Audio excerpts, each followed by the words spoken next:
बंदी छोड़ सतगुरु रामपाल जी परमेश्वर जी की जय हो। परमपिता परमात्मा सारी सृष्टि के रचनहार, कुल मालिक, असंख्य ब्रह्मांडों के स्वामी, जगत गुरु, तीनों लोकों में प्रवेश करके सबका भरण पोषण करने वाले राजाधिराज, आत्माधार, नाथों के नाथ, देवों के देव महादेव, सर्वेश्वर महेश्वर, मृत्युंजय, अजरो अमर, आदि अनादि सनातनी प्रभु, जगत पिता जगदीश्वर, श्री श्री 1008 की उपाधि के वास्तविक अधिकारी, अकाल मूरत शब्द स्वरूपी राम वासुदेव, सर्वगतम ब्रह्म, परम पूज्य, प्रथम पूज्य, परम संत, परम पुरुष, परम धनी, परम दयालु, सत्य कबीर, हक्का कबीर, अल्लाहु कबीर, अल्लाहु अकबर, बाखबर, अल्लाह ताला,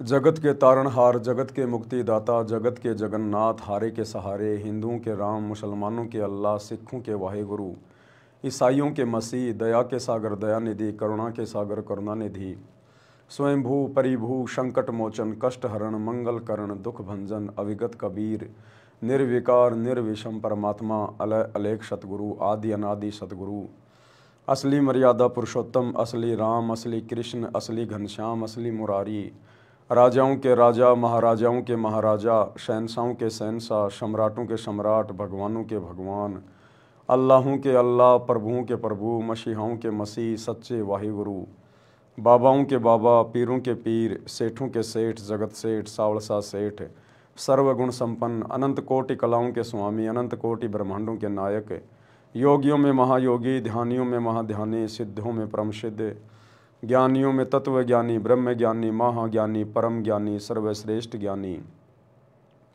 विज्ञानी, युवा कबीर, समर्थ कबीर, असमवात, अमित ओझा, सच्चे रहनुमा, करीम अल्लाह, सुभान अल्लाह, दुनिया के अंतिम पैगंबर, 8 सितंबर 1951 से गांव धनाना, जिला सोनीपत, हरियाणा, भारतवर्ष की पावन भूमि पे प्रकट रियल कल की भगवान श्री नारायण साकार हरि, श्री बाबा साहेब नूर अनंत परमात्मा, संत श्रोमणी सतगुरु रामपाल जी परमेश्वर जी के चरण कमल में साध संगति से जुड़े हुए देश विदेश से आप और हम सभी सत्सेवक भाई बहनों का अनंत कोटि दंडवत।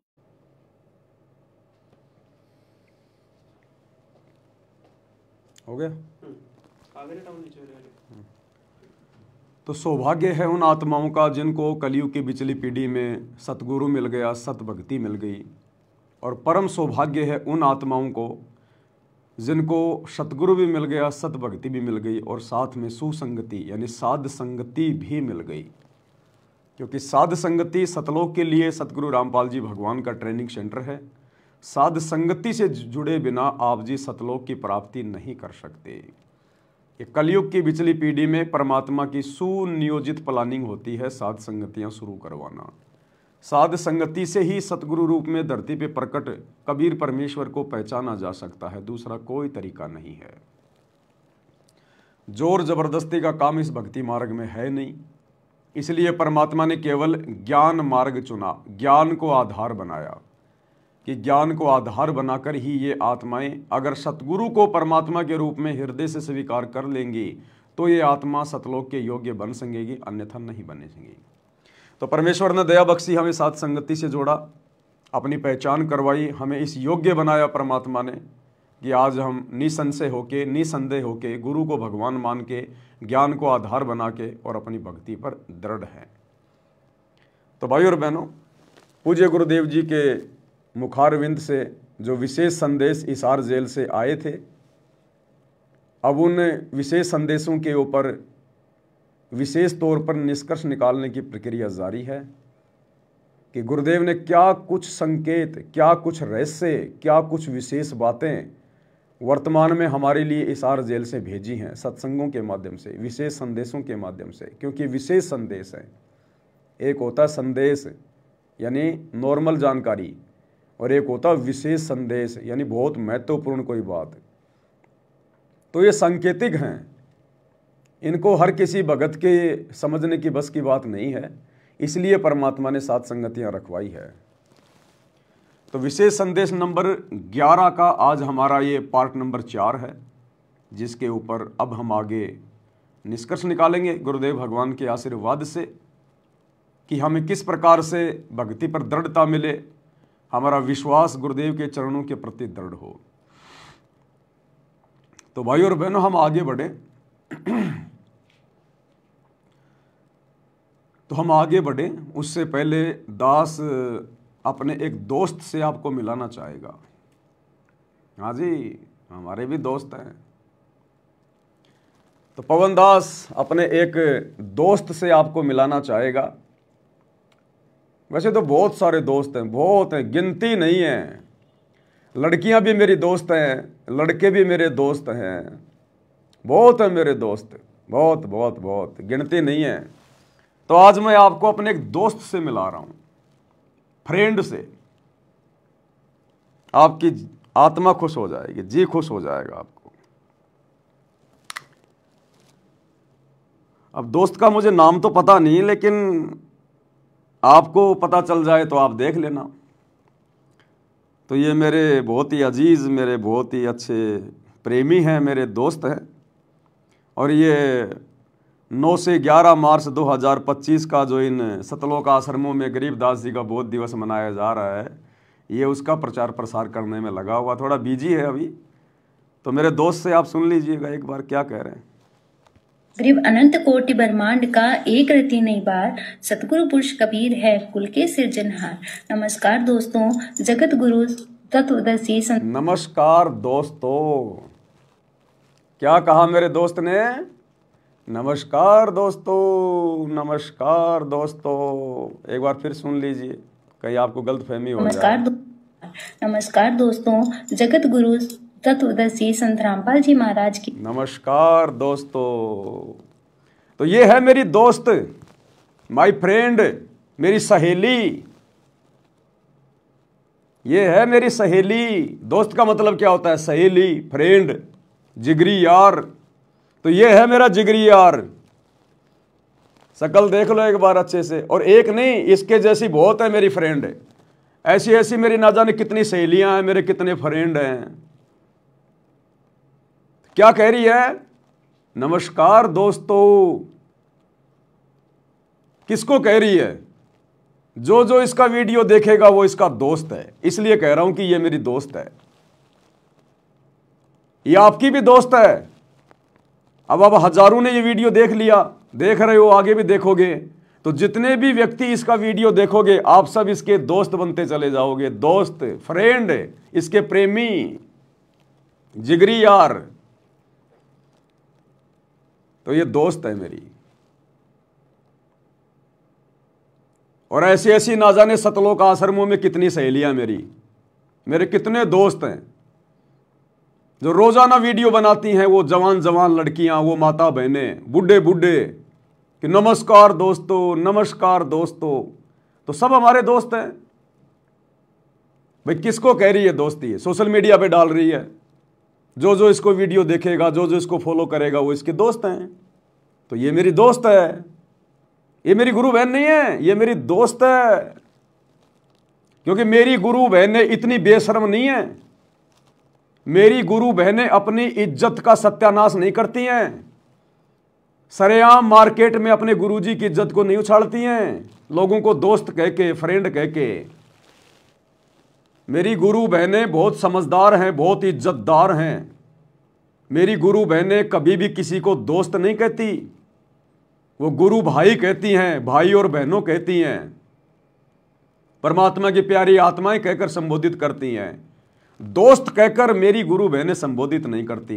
बेशरम, बेहया, जिनकी खुद की इज्जत नहीं, जिनको खुद को दो कौड़ी का ज्ञान नहीं, उनके माता पिता के संस्कार ऐसे घटिया, उनके भगत भाई बहनों के संस्कार, जिन आश्रमों से वो जुड़ी है, उनके संस्कार इतने घटिया, वो औरतें कहती हैं नमस्कार दोस्तों, नमस्कार दोस्तों।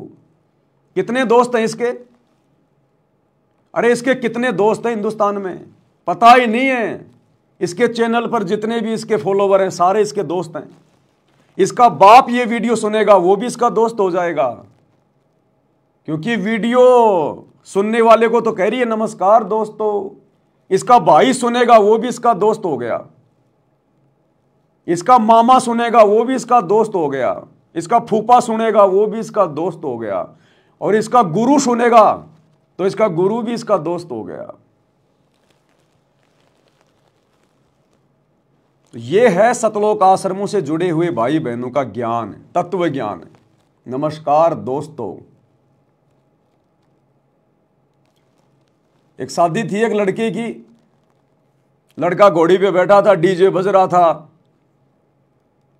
सामने लड़के की बुआ नाच रही, लड़के की माँ भी नाच रही, लड़के की बहन भी नाच रही, और गाना चल रहा, आज मेरे यार की शादी है, यार की शादी है, मेरे दिलदार की शादी है, आज मेरे यार की शादी है।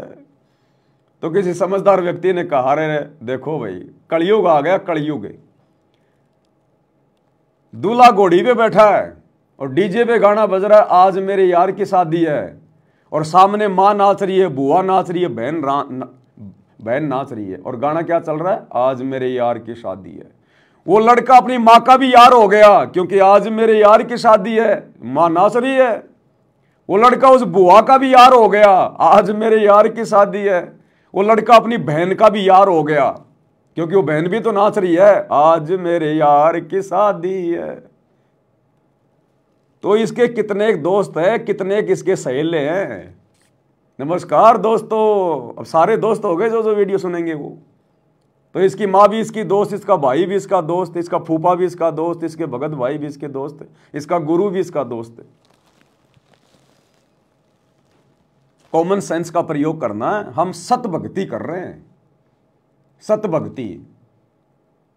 अरे एक तरफ तो तुम लोग वो जीने की राह पुस्तक हाथ में लेके दिन रात चिल्लाते रहते हो, जीने की राह, जीने की राह। अरे खुद तो जीना सीख लो एक बार।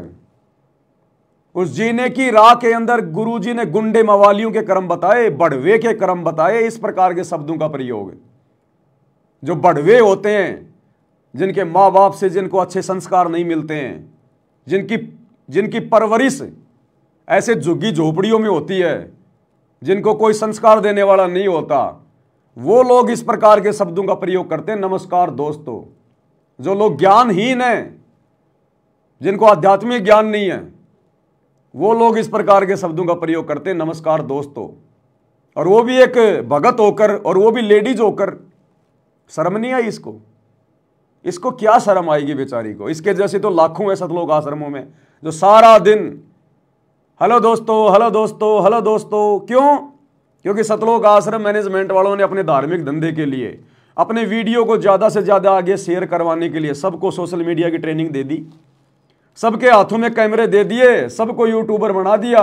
अब ये लोग गुरुजी का ज्ञान प्रचार कम और भंडारों का ज़्यादा कर रहे हैं, और खुद की प्रसिद्धि ज़्यादा फैला रहे हैं। नमस्कार दोस्तों, हेलो दोस्तों, कैसे हो दोस्तों? अरे मेरी दोस्त मैं बिल्कुल एक नंबर का हूँ, तू बता कैसी है? तो ये है हमारे दोस्त। शर्म आती है हमारे को भाई, क्या करें अब। बड़ी मुश्किल से एक दोस्त मिला है मेरे को। अभी और देखूंगा सोशल मीडिया पर, बहुत सारे दोस्त हैं मेरे, ऐसी बात नहीं है, बहुत है। इससे भी सुंदर सुंदर, इससे भी अच्छी अच्छी, जवान जवान बहुत दोस्त है मेरी।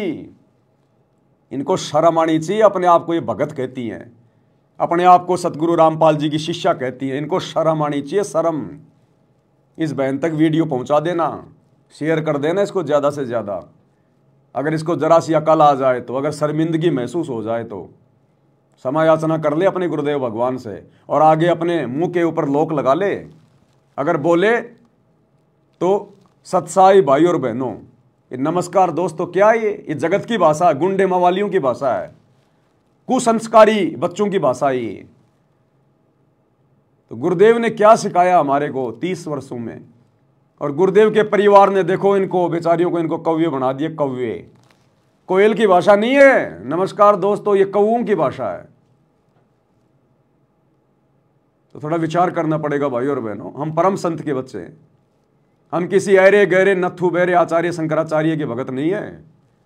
गुरुदेव भगवान अपने सत्संगों में कहते हैं कि बच्चों, भक्ति मार्ग में आने के बाद भगत का उठना, बैठना, बोलना, चलना, हर एक चीज के ऊपर भगत को विचार करना चाहिए।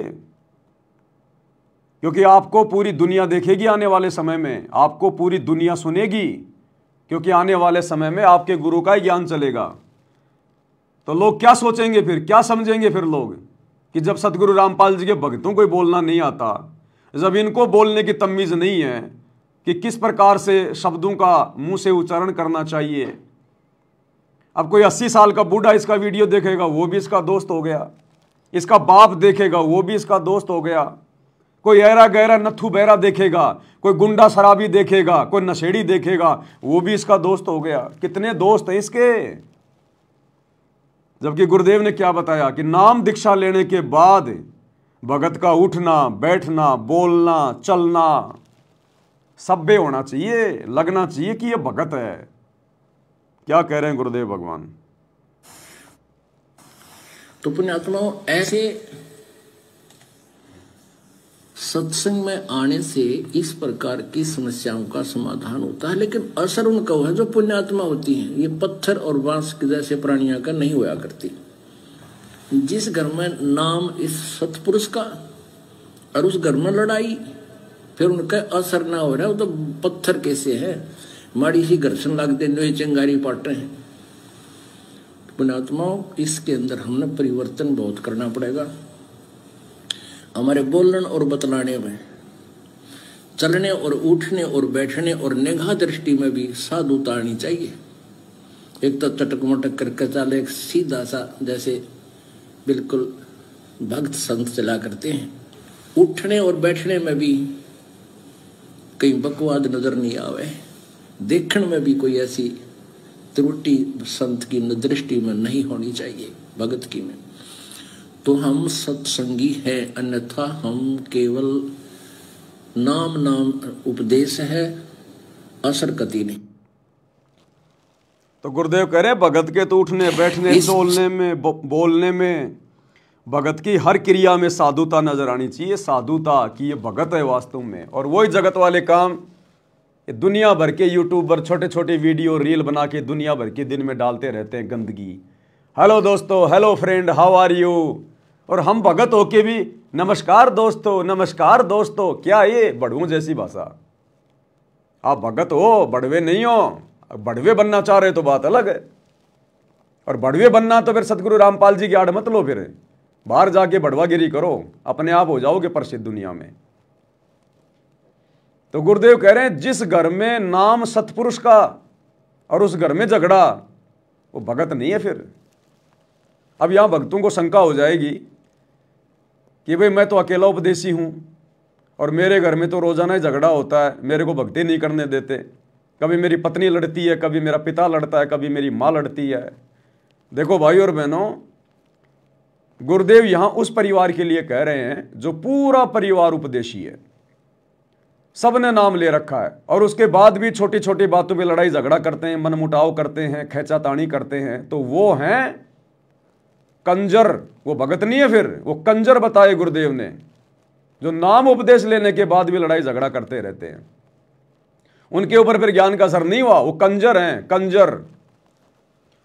और परिवार में आपने अकेले ने नाम ले रखा है, बाकी सब आपके विरोध में हैं और वो जबरदस्ती आपके साथ में लड़ाई झगड़ा करते हैं, तो उसमें आपका दोष नहीं है। उस परिवार के लिए नहीं कहा गुरुजी ने। पूरा परिवार उपदेशी और फिर भी लड़ाई झगड़ा, वही पहली वाली बातें, खैंचातानी, मनमुटाव, राग द्वेष, तो फिर वो कंजर परिवार है, वो भगत परिवार नहीं है। तो भाई और बहनों, हम सत्सेवकों ने तो शिक्षा लेनी है, शिक्षा। ये इस प्रकार के उदाहरण जो हमारे सामने आ रहे हैं ना इन भगत भाई बहनों के, जो आश्रमों से जुड़े हुए हैं, तो आप और हमने तो शिक्षा लेनी है। और ज्यादा हमने समझदार होकर चलना है कि हम कभी भी किसी भी प्रकार से ना तो समाज की नजरों में गिरें और ना अपने गुरुदेव की नजरों में गिरें। और हम भक्तों से, सत्सेवकों से उठने, बैठने, बोलने, चलने में, निगाह दृष्टि में कोई भी ऐसी गलत क्रिया ना हो जाए, क्योंकि दुनिया तो बहुत देर में देखेगी, भक्तों को तो बहुत बाद में चलेगा भगत ने क्या गलती कर दी। लेकिन अंतर्यामी सतगुरु जो हमारे गट में बैठा है, हम उससे कैसे छुपा लेंगे। मेरे पर्दे के महल में पिया जी, और तुमसे कैसे छुपा लूं जिया जी। जीतादास जी ने अपने गुरुजी के लिए कहा था कि मेरे पर्दे के महल में पिया जी, कि हे मेरे गुरुदेव, आप तो मेरे हृदय में बैठे हो, आपसे मैं क्या छुपा सकता हूं। तो हमने दुनिया को देख के नहीं चलना, हमने समाज को देख के नहीं चलना। हमारा गुरु क्या सोचेगा, हमारा गुरु क्या कहेगा। हम किसकी नजरों में सबसे पहले गिरते हैं? अपने गुरु की नजरों में, क्योंकि गुरु को दिखाने की जरूरत नहीं, गुरु को बताने की जरूरत नहीं। अंतर्यामी एक तुम आत्म के आधार, जो तुम छोड़ो हाथों में कौन उतारे पार। तो हमने तो इस बात से डरकर, भयभीत होकर कि अगर मेरा गुरु नाराज हो गया मेरी किसी भी क्रिया से तो क्या बनेगा मेरा तो जीवन नरक बन गया, सत्यानाश हो गया भक्ति का। और एक बार यदि गुरु नाराज हो गया तो फिर कहते हैं रहीमन धागा प्रेम का मत तोड़ो छिटकाए, टूटे से फिर ना जुड़े, जुड़े तो गांठ पड़ जाए। फिर वो अर्जुन सर्जुन वाली सी बात हो जाएगी कि भैया कितना ही रो लो, कितना ही धो लो, कितने पैर पकड़ लो, अब तुम मेरे इस शरीर से पार नहीं हो सकते। तो 250 वर्ष उनको फिर से इंतजार करना पड़ा और गरीबदास जी के रूप में दोबारा से कबीर परमात्मा आए, तब उनको नाम दिया। और उस जन्म में भी पार नहीं हो पाए क्योंकि वो पार होने का समय नहीं था। अब अर्जुन सर्जुन का जन्म होगा या हो चुका होगा, और इस जन्म में भी यदि वो गुरु को परमात्मा मान के भक्ति करेंगे, मन में जरा सा भी दोष पैदा नहीं करेंगे, तो कहीं जाकर उनकी बात बनेगी। एक उदाहरण पेश किया गुरुदेव ने कि अपने गुरुजी को शिक्षा देना, अपने गुरुजी को सलाह देना, अपने गुरुजी को मानुष मानना कितना महंगा पड़ता है। 250 साल तक उन्होंने उसी शरीर में दुख झेले। आज 60-70 साल के बाद आदमी का जीना मुश्किल हो जाता है, और 250 साल उन्होंने बुढ़ापा काटा, केवल एक गलती, गुरु को शिक्षा देना, गुरु को मानुष माना। तो गुरुजी हमें शिक्षा दे रहे हैं अर्जुन सर्जुन के माध्यम से पिछली पीढ़ी वालों को कि ऐसी गलती मत कर देना तुम इस कलयुग की पिछली पीढ़ी में, अपने गुरु को मानुष मत मान लेना। गुरु मानुष कर जानते वो नर कहिए, अंधे हुए दुखी संसार में आ गए हम के फंदे। तो हमने शिक्षा लेनी है भाई।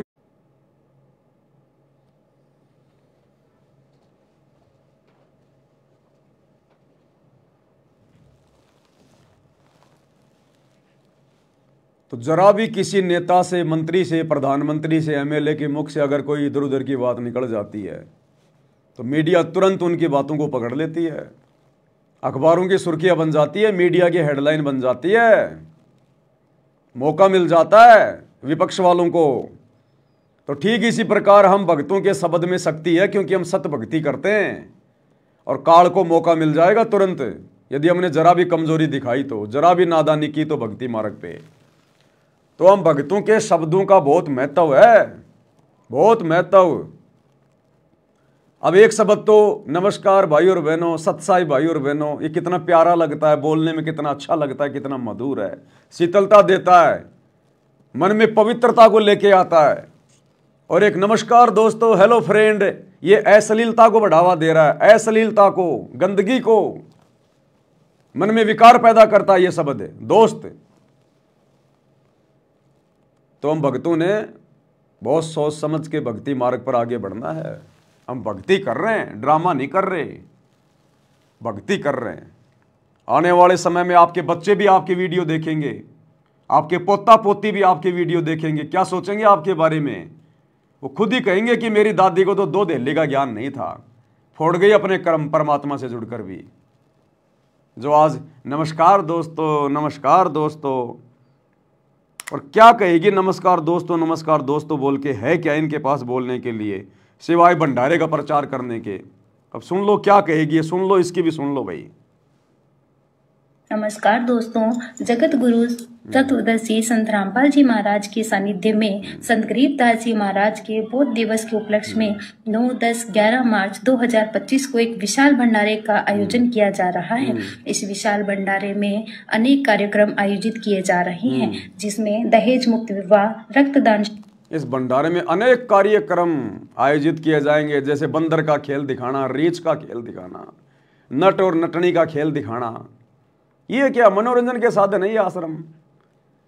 इसमें अनेक कार्यक्रम जो है वो दिखाए जाएंगे। कबीर जी का झोपड़ा दिखाया जाएगा, बलक बुखारे बादशाह की फिल्म दिखाई जाएगी, राम कथा चलाई जाएगी, जुलाओं का कुआं दिखाया जाएगा, मिट्टी के बैल दिखाए जाएंगे आपको, आपको प्रदर्शनियां दिखाई जाएंगी, आपको लहर तारा तालाब दिखाया जाएगा, भगवान के ऊपर पैर करके उसमें लिटा रखा वो घूम रहा है बाड़ा पे, वो दिखाया जाएगा आपको रंगोलियां दिखाई जाएंगी, आपको आश्रम की साफ सफाई दिखाई जाएगी, आपको भक्तों की व्यवस्था बताई जाएगी।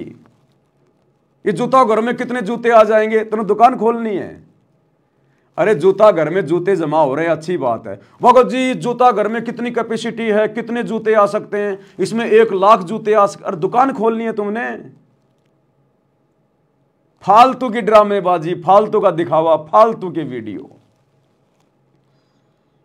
भंडारा बन रहा हो, कढ़ाई दिखाएंगे, हलवा घोट रहे हैं, बर्फियों के ढेर लगा रखे। अरे क्या करना है तुमने, मार्केटिंग करनी है क्या? अरे भगतों को भगत बनने दो, हलवाई मत बनाओ। ज्यादा मीठा खाओगे शुगर हो जाएगी, डोलोगे डॉक्टरों के चक्कर काटते। अब डॉक्टरों के भी चक्कर क्यों काटोगे, तुम तो हॉस्पिटल भी खोल रहे हो। बीमार हो जाओगे तो कोई दिक्कत नहीं, तुम तो हॉस्पिटल भी तो खोल रहे हो। वो इसीलिए तो खोल रहे हो कि आने वाले समय में तुम्हारे को डर है कि हम बीमार होंगे। आने वाले समय में जब महामारी आएंगी तो तुम्हारे को डर है कि भक्ति तो हम कर नहीं रही, ड्रामेबाजी कर रहे हैं, तो बीमार तो होंगे। जैसे कोरोना में मर गए हजारों, ऐसे आने वाले समय भी हजारों मरोगे तुम। तो तुम्हें डर है कि बाहर जाएंगे तो लोग कहेंगे देखो बाबा रामपाल के भगत भी मर रहे हैं महामारी में, ये भी देखो बीमार हो रहे हैं, जबकि डंका पीटते थे हमारे गुरुजी भगवान है, परमात्मा है। तो ये सोच रहे हैं कि बाहर जाएंगे तो बेइज्जती होगी, भक्तों को यही पटक देंगे हॉस्पिटल में, और पीछे कोई शमशान घाट और बना देंगे थोड़े दिनों में। ये वही लगाओ उनको, राम नाम सत है, सत बोले अगत है। तो ड्रामेबाजी। गरीबदास जी का बताओ, अब गरीबदास जी क्या लगता है तुम्हारा भाई, तुम्हारा क्या नाता है गरीबदास जी से? अरे हमारा गरीबदास जी की वाणियों से मतलब था, और वाणियां गुरुजी ने हमें बता दी। अब गरीबदास जी का बोध दिवस और मरण दिवस और जन्म दिवस है, क्या लेना देना है? क्यों ड्रामेबाजी कर रहे हो भाई? ना तुमने गरीबदास जी को छोड़ा, ना अपने गुरु जी को छोड़ा, ना उस मुर्दे दाढ़ी मूछ वाली कबीर की फोटो को छोड़ा। अरे कहीं तो रुक जाओ, कहीं तो ब्रेक मार लो, कुछ नहीं है। तो यह है हालत सतलोक आश्रमों से जुड़े हुए भाई बहनों की। और सत्सेवकों के घरों में जाके देखो, सत्सेवकों के घरों में जिन्होंने अपने गुरु को हृदय से अपना परमात्मा मान लिया, उनकी भाषा देखो, उनकी बोलचाल देखो, उनका रहना सहना देखो, उनका संघर्ष देखो, उनकी भक्ति देखो। घर घर में बेड लग गए, गुरु जी को परमात्मा मान के विराजमान कर लिया। गीता अध्याय 3 श्लोक 13 के अनुसार घर घर में गुरु जी को भोग लग रहा है। छोटे छोटे बच्चे लेके चवर अपने गुरु जी के ऊपर भंडारा उनको करवाते समय, भोग लगाते समय चवर कर रहे हैं। और छोटी छोटी आत्माएं आंखों में आंसू भर भर के रोती हैं अपने गुरु जी के प्रेम में, अपने गुरु जी के प्रेम में आंखों में आंसू भर के रोती है। जाइन आश्रमों में सारा दिन वो रजाई के ऊपर, वो गद्दों के ऊपर छोटे छोटे बच्चे लौटते रहते हैं, खेलते रहते हैं। कोई कबड्डी खेल रहा है, कोई क्या खेल रहा है? और सत्सेवकों के घरों में छोटे छोटे बच्चे परमात्मा के प्रेम में रो रहे हैं, क्योंकि अपनी विशेष आत्माओं को परमात्मा ने 7 संगतियों में जन्म दिया है, 7 संगतियों से जोड़ा है। देखो छोटे छोटे बच्चे कैसे रो रहे हैं अपने गुरु जी को भोग लगा के। टॉफी के लिए नहीं रो रहे, पैंट शर्ट के लिए नहीं रो रहे, अपने गुरु जी की सेवा करते करते रो रहे हैं, क्योंकि पिछले जन्म की विशेष आत्मा है। ये है वो धर्मदास जैसी आत्मा, रामानंद आत्मा, सेव शमन वाली आत्मा, बलक बुखारे वाले, ये हैं वो आत्माएं जो अपने गुरु जी के प्रेम में उनकी सेवा करते करते रो रहे हैं। तो एक तरफ तो ये सतलोक आश्रम वाले 60-60 साल के बन बन के यूट्यूबर, हेलो दोस्तों बेशरम, और एक सत्सेवक देखो छोटे छोटे बच्चे।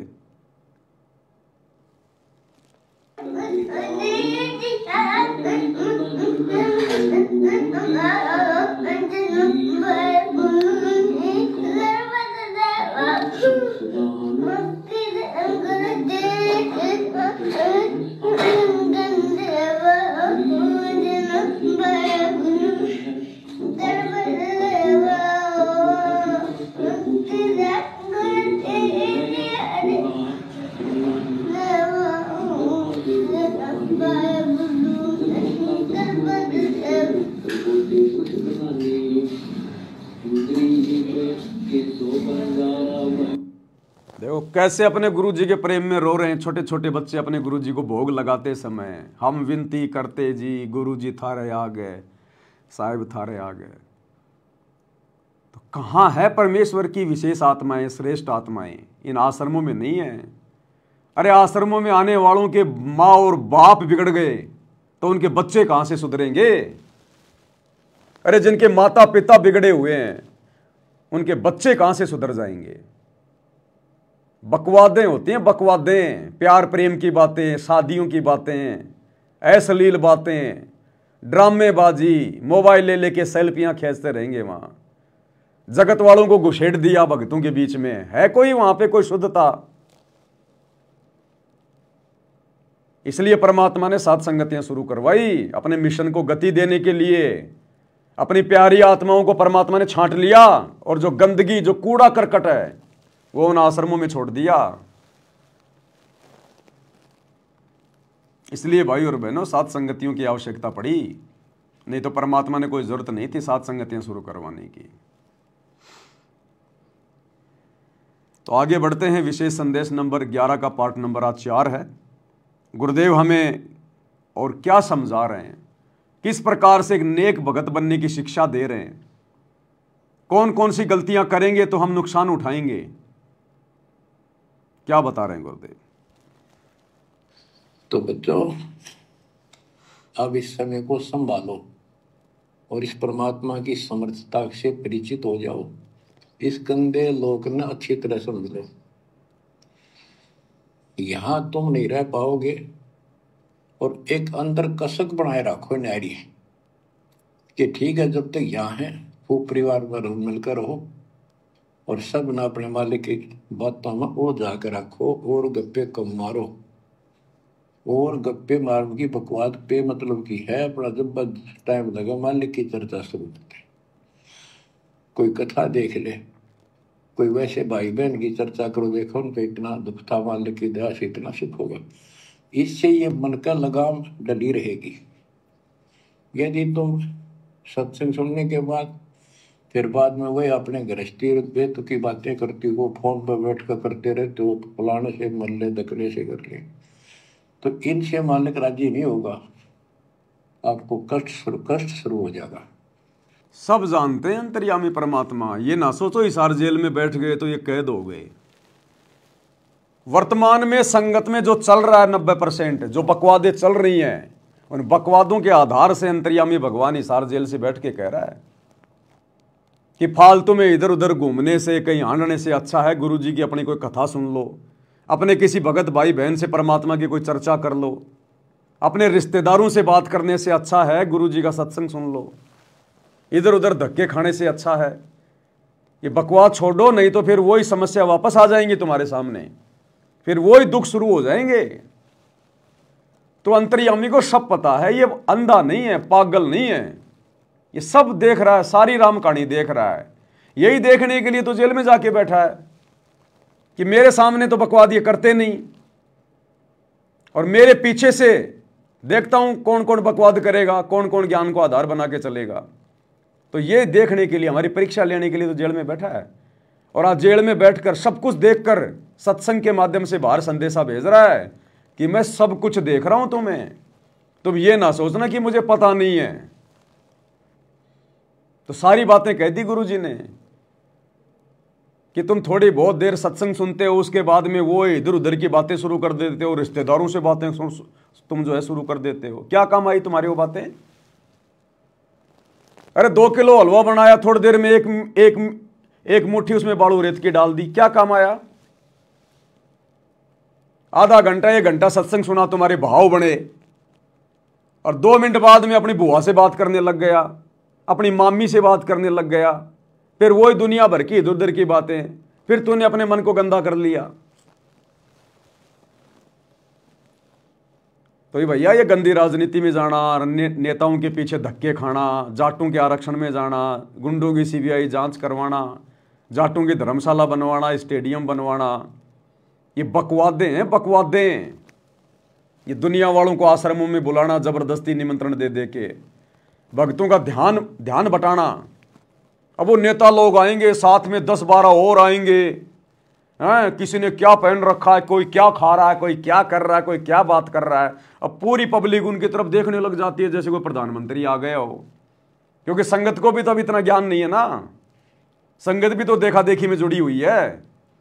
तो उन लोगों को देख के फिर संगत भी फिर वैसे ही विचार आएंगे, वो भी उसी दादागिरी में चल पड़ती है।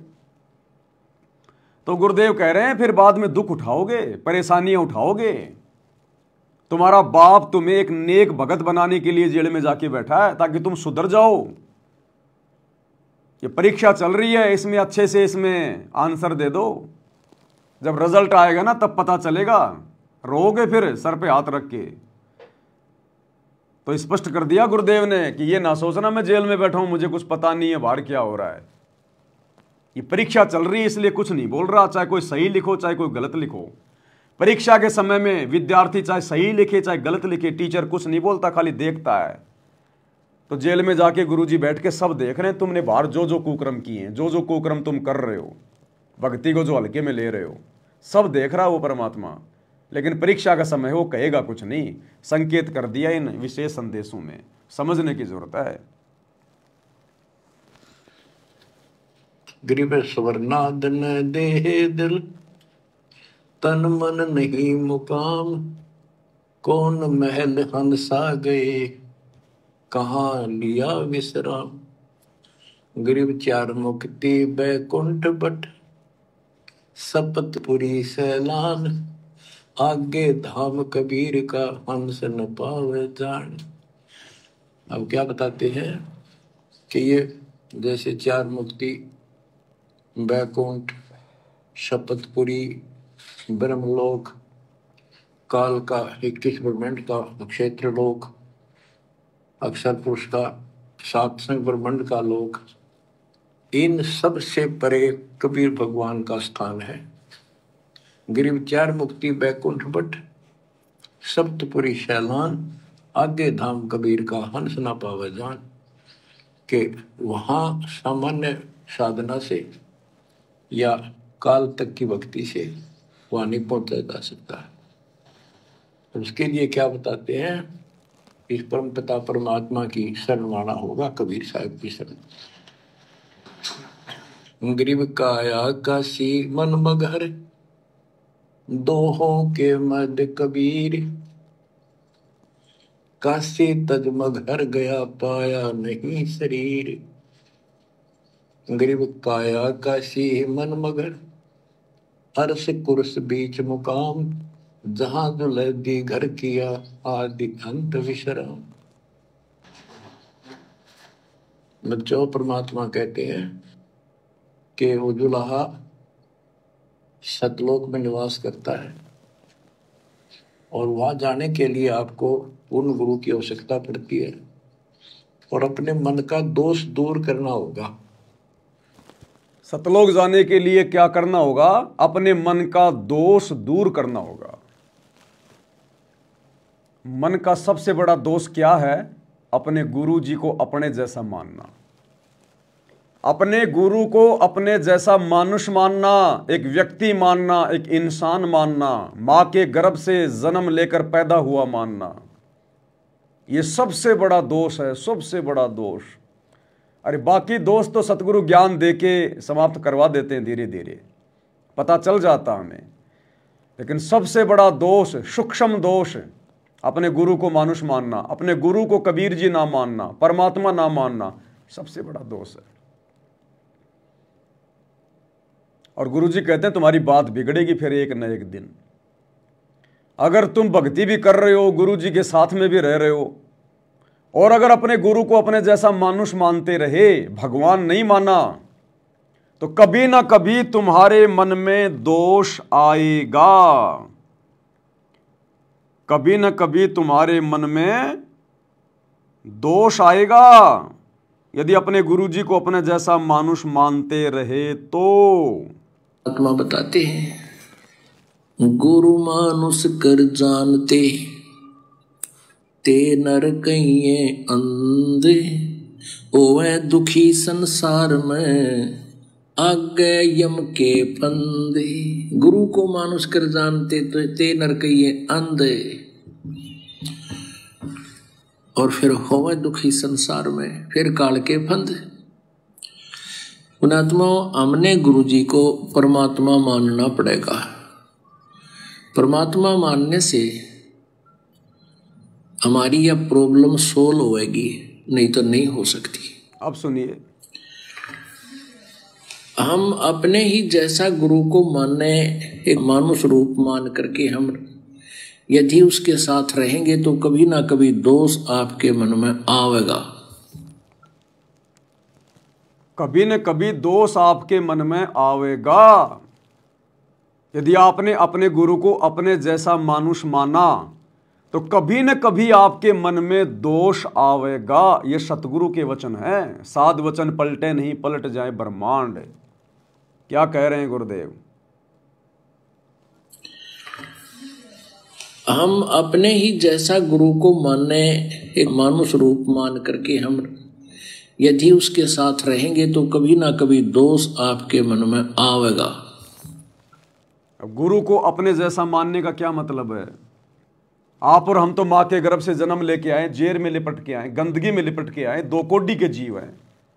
यदि अपने जैसा हम गुरु जी को मानेंगे, माँ के गर्भ से जन्म लेकर आया हुआ मानुष, उसी को कहते हैं मानुष। मानुष यानी आम प्राणी।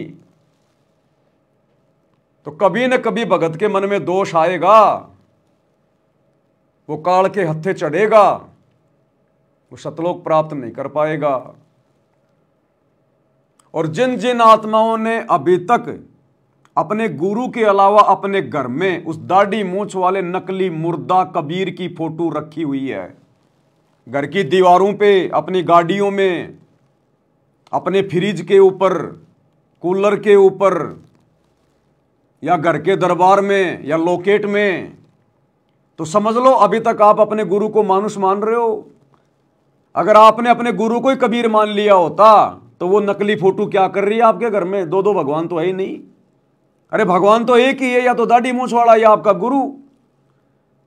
और यदि आपने अपने गुरु को कबीर जी मान लिया तो फिर वो दाढ़ी मूंछ वाली फोटो क्या कर रही है तुम्हारे घर में? तो जिन जिन के घरों में वो दाढ़ी मूंछ वाली फोटो विद्यमान है, कहीं भी जिनके लॉकेट में, इसका मतलब अभी आपने गुरु को मानुष ही मान रखा है। यदि आप उस दाढ़ी मूंछ वाली नकली कबीर की फोटो का, मुर्दा फोटो का जून के महीने में कबीर प्रकट दिवस मना रहे हैं, इसका मतलब अभी आप अपने गुरु जी को मानुष ही मान रहे हैं। क्योंकि प्रकट तो एक ही हो सकता है, या तो सतगुरु रामपाल जी या वो दाढ़ी मूंछ वाली फोटो। तो कभी न कभी आपके मन में दोष आएगा अगर आप दोगली भक्ति करोगे तो। ये दोगली भक्ति है, दो नावों की सवारी है। आत्मा एक है, परमात्मा दो नहीं हो सकते।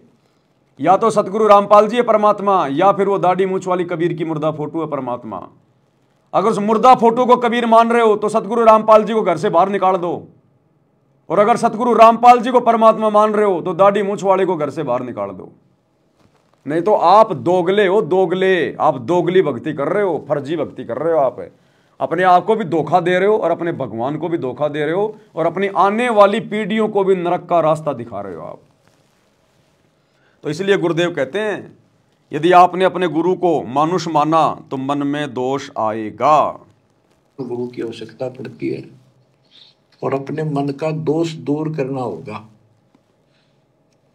जैसे नाम भी ले लिया और खूब सेवा भी करते हो, भक्ति भी करते हो, अच्छी बात है, और मन में वही उठा पटक और दोष, द्वेष, लालच, लोभ भरा है, तो क्या भक्ति की?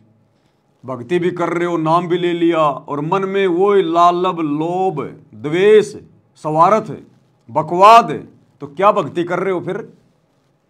तो नाम भी ले लिया संगत ने, गुरु जी के परिवार ने भी नाम ले रखा है, कोऑर्डिनेटर ने भी नाम ले रखा है, और मन में वो राग, द्वेष, लोभ, लालच, स्वार्थ, बकवाद। बकवाद तो राजनेताओं के पीछे रैलियों में जा जाके कर दी। बकवाद कर दी हरियाणा की जाट धर्मशाला में 1 करोड़ रुपया लगा के, 5वां फ्लोर बना के, और बकवाद कर दी स्टेडियम बनवा के, लोभ लालच में आके, ताकि गांव वाले हमारे धनान आश्रम का विरोध ना करें। गांव वालों को जो है खुश कर दो। स्टेडियम बना दिया करोड़ों रुपए का कि बच्चे खेलते रहेंगे बैडमिंटन। जाटों के आरक्षण में जाके बैठ गए, करोड़ों रुपया दे दिया। क्या लगते हैं तुम्हारे? फूफा जी लगते हैं क्या वो? क्या मतलब था तुम्हारा भक्ति में आने के बाद किसी के आरक्षण में जाके बैठना? तो ये बकवादें, गुंडों की सीबीआई जांच, बकवादें, महाबकवादें। अरे आम नकली संतों के भगत भी गुंडों की सीबीआई जांच का समर्थन नहीं कर सकते। बता दो, उस राजस्थान के गैंगस्टर आनंदपाल सिंह की सीबीआई जांच का समर्थन किसी भी संत ने किया हो तो किसी भी संत के भक्तों ने किया हो तो, और नालायकों तुम कहते हो कि हम तत्वदर्शी संत के भगत हैं, और तुम जाके उसकी रैलियों में बैठ गए, उनके धरने में जाके बैठ गए राजपूत करणी सेना के साथ में। तुम्हारी बुद्धि में कीड़े चल रहे हैं, कीड़े, काल बैठा है तुम्हारी बुद्धि पे। बता दो किसी भी संत ने हरियाणा के जाट आरक्षण का समर्थन किया हो तो। अरे संत अगर इस काल के लोक में आरक्षण के लिए लड़ाई लड़ेंगे तो अपने भक्तों का क्या क्या खाक मोक्ष करवाएंगे? तो तुमने हर जगह गुरुजी का नाम बदनाम किया, हर जगह ये इतिहास बन गए।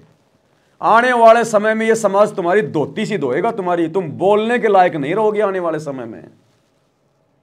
क्योंकि गुरुजी तो आने वाले समय में सब बातों से अपना पल्ला झाड़ लेंगे कि भैया मैंने कोई आदेश नहीं दिया, मैंने जो आदेश दिया वो मेरे सत्संगों में देख लो, सुन लो, इसके अलावा कोई आदेश नहीं है मेरा। फिर कहां जाओगे? फिर किसके आदेश थे? किसके थे पीले पर्चे? किसके आदेश से गुंडू की सीबीआई जांच में बैठे थे, 5-5 लाख रुपए दे रहे थे?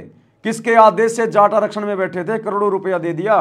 किसके आदेश से जाटों की धर्मशाला बनवा रहे हो, स्टेडियम बनवा रहे हो, बकवादे कर रहे हो, हॉस्पिटल खुलवा रहे हो? किसके आदेश से? गुरुजी तो पल्ला झाड़ेंगे भैया, क्योंकि वो परम संत है। अगर उसकी बातें दोगली हो गई तो धरती पे कोई उसकी भक्ति नहीं करेगा। एक तरफ गुरुजी कह रहे हैं कि मेरे भगत ने मोबाइल में वीडियो गेम भी नहीं देखना, कोई ताश खेल रहा है उसके पास भी नहीं बैठना, और यदि वही गुरु एक तरफ अगर स्टेडियम बनवा रहा है तो वो गुरु दोगला है। उस गुरु की भक्ति फिर दुनिया नहीं करेगी। एक तरफ गुरु कह रहा है कि जगतकार भगत का 36 का आंकड़ा है, साधु सेती कि दुनिया सेती, दोस्ती पड़े भजन में भंग, और यदि वही गुरु गुंडों की सीबीआई जांच का समर्थन करने का आदेश दे रहा है, उनके रैलियों में जाने का आदेश दे रहा है, तो वो गुरु दोगला है। उस गुरु की भक्ति आने वाले समय में दुनिया नहीं करेगी। एक तरफ गुरु कह रहा है कि भक्ति का और राजनीति का कोई संबंध नहीं है, ये तो हानि का सौदा है भक्ति में राजनीति, और यदि वही गुरु तुम भक्तों से कभी कांग्रेस को और कभी बीजेपी को वोट डलवा रहा है तो वो गुरु दोगला है, वो गुरु नहीं है। फिर आने वाले समय में दुनिया उसकी भक्ति नहीं करेगी। तो ये वर्तमान समय परीक्षा का समय था, और संगत धोखा खा गई, धोखा ज्ञान को आधार ना बना के, और गुरु की आड़ में तुम लोगों के कर्म फुड़वा दिए गुरु के परिवार ने, इन कोऑर्डिनेटरों ने। अन्यथा एक भी माई का लाल, मैं चैलेंज करता हूं, ये पवन दास चैलेंज करता है, एक भी माई का लाल सतलोक आश्रमों से जुड़ा हुआ कोई कोऑर्डिनेटर, कोई भी संगत वाला, मुझे सतगुरु रामपाल जी का एक भी वो आदेश दिखा दो ऑडियो में, वीडियो में, जिन्होंने 2019 में कांग्रेस सरकार को वोट डालने का आदेश दिया हो, या 2024 में बीजेपी सरकार को वोट डालने का आदेश दिया हो, या हरियाणा के जाट आरक्षण में जाके बैठने का आदेश दिया हो, या आनंदपाल जैसे गुंडे की सीबीआई जांच करवाने का आदेश दिया हो, या धनाना का स्टेडियम बनाने का आदेश दिया हो, या अयोध्या में भंडारा लगाने का आदेश दिया हो, या इन आश्रमों में दुनिया भर का पाखंड करने का, ये कबीर का झोपड़ा बनाना, लहर तारा तालाब बनाना, जुलाओं का कुआं बनाना, आश्रम में रंगोलियां बनाना, ये मिट्टी के गधे और बैल बनाना, एक भी माई का लाल चैलेंज करता हूं, अगर असल बाप की पैदाइश हो, अगर असल में तुमने अपनी मां का दूध पिया है और अपने आप को संत रामपाल जी का भगत कहते हो, एक भी माई का लाल मुझे कोई भी आदेश दिखा दो मेरे गुरु का। फिर किसके आदेश से कर रहे हो तुम ये बकवाद? अरे किसके आदेश से कर रहे हो फिर ये बकवाद, जब तुमने अपने गुरु के मुंह से सुना ही नहीं? तुम्हारे गुरु का किसी भी सत्संग में कोई आदेश ही नहीं। इसको कहते हैं काल प्रेरणा। काल प्रेरणा, काल की भांग का नशा चढ़ रखा है, तुम्हें पता ही नहीं है कि हम क्या कर रहे हैं। तुम्हें चाहे कोई गधे पे बैठा दो गुरु जी का नाम लेके, चाहे कोई हाथी पे बैठा दो, तुम्हें असर ही नहीं पड़ता। तो ऐसे बाखबर को परमात्मा ऊपर नहीं लेके जाता। फिर ऐसे बेखबर परमात्मा के योग्य नहीं है। अरे जिनको गू का और गोबर का नहीं पता कि गू का टेस्ट कैसा होता है और गोबर का टेस्ट कैसा होता है, उनको चाहे कोई गू खिला दो चाहे गोबर खिला दो, उनको पता ही नहीं है। चाहे आश्रम में भंडारा लगा दो और चाहे अयोध्या में राम मंदिर में भंडारा लगा दो, इनको पता ही नहीं चलता हम क्या कर रहे हैं। तो ऐसे भक्ति नहीं चलेगी। यही बात कह रहे हैं गुरुदेव भगवान। ये नाम भी ले लिया और फिर बकवाद वही नहीं चलेगा। और खूब सेवा भी करते हो, भक्ति भी करते हो, अच्छी बात है। और मन में वही उठा पटक और दोष द्वेष लालच लोभ भरा है तो क्या भक्ति करी? कुछ नहीं। एक समय की बात है, गोपीचंद तथा भर्तरी ये दोनों राजा थे। गोपीचंद और भर्तरी दोनों राजा थे। कथा सुना रहे हैं गुरुदेव। उन्होंने राज्य भी त्याग दिया, गुरु से नाम भी ले लिया गोरखनाथ से, लेकिन लोभ लालच फिर भी नहीं छूटा। किसी ने पान खा के थूक रखा था, चांदनी रात में चमक रहा था, उसने लाल समझ के हाथ मारा उस पे। बोला यार भाई तू राज्य छोड़ के आ गया हैं और तेरी नीयत फिर भी वही है। तो इसी प्रकार ये गुरु का परिवार, ये कोऑर्डिनेटर कह रहे हम भक्ति कर रहे, हम सतलोक जाएंगे, इंद्र दा राज कागदा विष्टा ना भोगा इंद्राणी नू, और हरियाणा के जाटों को भोग रहे हो, उनके आरक्षणों में जाके उनकी जूतियां चाट रहे हो, गुंडों को भोग रहे हो, गुंडों की सीबीआई जांच का समर्थन कर रहे हो, तुम काल को भोग रहे हो, अयोध्या में जाके भंडारा लगा रहे हो, तुम अपने स्वार्थ में आके, लोभ लालच में आके, अपने स्वार्थ में आके भर्तरी की तरह, और स्टेडियम बनवा दिया तुमने ताकि हमारा आश्रम बन जाए, गांव वाले रोका टोकी ना करें। तो क्या अंतर है? अरे क्या अंतर रह गया फिर गोरखनाथ की भक्ति में और सतगुरु रामपाल जी की भक्ति में? ये कथाएं क्यों सुना रहे हैं गुरुदेव? नालायकों, इतने वर्षों तक ये कथाएं गुरुजी अगर किसी गधे को सुनाते ना, वो गधा भी सतलोक जाने के लिए तैयार हो जाता, लेकिन तुम्हारी गंदी वृत्ति सूअर की तरह यहीं पर गंदगी में नाक रगड़ने की बनी हुई है। क्या कह रहे हैं गुरुदेव? वह गोपीचंद तथा भर्तरी ये दोनों राजा थे, और राजाओं के पास कोई कमी नहीं होती धन की, सारा सुख होता है, पैसे हीरे मोती लाल। परमात्मा पाने के लिए उस सारे सुख को छोड़कर और गोरखनाथ जी के शिष्य बन गए। कति त्यागी बैरागी हो गए, तन पर एक लंगोट रखे, हाथ में करमंडल, जैसा उनका वेशभूषा होती है वो रखते। एक दिन गोपीचंद और भर्तरी जा रहे थे रात्रि में, चांद की रोशनी अच्छी थी, किसी ने रास्ते में पान खाकर थूक रखा था और उसका बुलबुला सा बन गया। ये दोनों वहां जा रहे थे तो चांद की रोशनी में वो बुलबुला सा चमका। भर्तरी को लगा कि ये लाल पड़ा है, लाल हीरा। उसने एकदम उस पर हाथ मारा ठाण खातर, उसका हाथ धस गया थूक में। अरे गोपीचंद हंसे। गोपीचंद बोले, नाथ जी क्या मिल गया ऐसा, कैसे बैठ गए चलते चलते? हाथ ने बुला रहा तारा गजब हुई होगा, लक्ष्य थूक रखा था, मैंने सोचा लाल है। गोपीचंद बहुत हंसा, बोले जी लाल छूटे नहीं अभी तक। बोला भाई ये मन बड़ा निकम्मा है, मैंने सोची अठा लिया पड़ा पड़ा के काम होगा, कि तो भंडारे कराएंगे, खर्च कर देंगे। तो इसी प्रकार भाई और बहनों, उस गोपीचंद की तरह ये सत्सेवक भाई बहन गुरुजी के परिवार पे हंस रहे हैं, इस लाखों की मूर्ख संगत पे हंस रहे हैं। ये राजनीति, ये काल का थूक है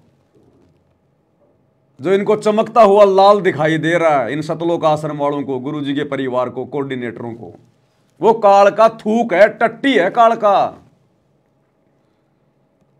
और हम सत्सेवक हंस रहे हैं इनकी मूर्खता को देख के, गुरुजी के परिवार की मूर्खता को देख के, भक्तों की मूर्खता को देख के। हमें गोपीचंद की तरह हंसी आ रही है कि गधो, नालायको, क्या भक्ति करी तुमने? क्यों भक्ति का ड्रामा कर रहे हो? क्यों भगत बनने का ढोंग कर रहे हो तुम? तुम्हारा ये लोभ लालच अभी नहीं छूटा, ये बकवास तुम्हारी अभी भी नहीं छूटी। वो काल का थूक राजनीति जिसमें तुम खुद भी नाक रगड़ रहे हो, जीभ से चाट रहे हो, भक्तों को भी जीभ से चटवा रहे हो। वो जाट आरक्षण, काल का थूक, तुम उसको लाल समझ के वहां बैठ रहे हो, उसके ऊपर करोड़ों रुपया लगा रहे हो चंदे में। ये जाटों की धर्मशाला बनवाना, काल का थूक, स्टेडियम बनवाना, काल का थूक। हमें भी हंसी आ रही है तुम्हारी इस नादानी पर, बेवकूफी पर। इन गधों ने क्या सीखा 24 घंटे गुरुजी के साथ रहकर पिछले 20-30 वर्षों में। अरे सत्सेवकों ने तो अभी अपने गुरुजी की साक्षात सूरत भी नहीं देखी, शकल भी नहीं देखी, केवल फोटो में देखी है। क्योंकि ज्यादातर भाई बहन संकल्प लेके भक्ति कर रहे हैं, संकल्प लेके। तुम नालायकों सार शब्द लेकर भी थूक चाट रहे हो काल का। और जिन्होंने संकल्प ले रखा है वो तुम्हें समझा रहे हैं कि थूक मत चाटो। नालायकों क्या समझा तुमने गुरुजी से? फिर क्या तुमने ज्ञान समझा, क्या भक्ति करी फिर तुमने? अभी भी तुम थूक ही चाट रहे हो दुनिया का। तो हमें हंसी आ रही है भर्तरी गोपीचंद की तरह।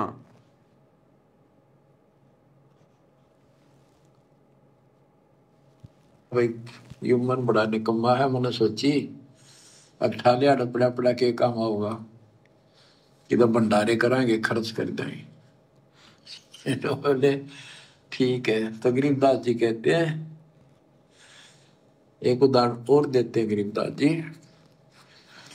गरीब बेरा साटे बेचिया बैरागर सुल्तान, मालिन को जाना नहीं बेबुद्धि खेचा तान।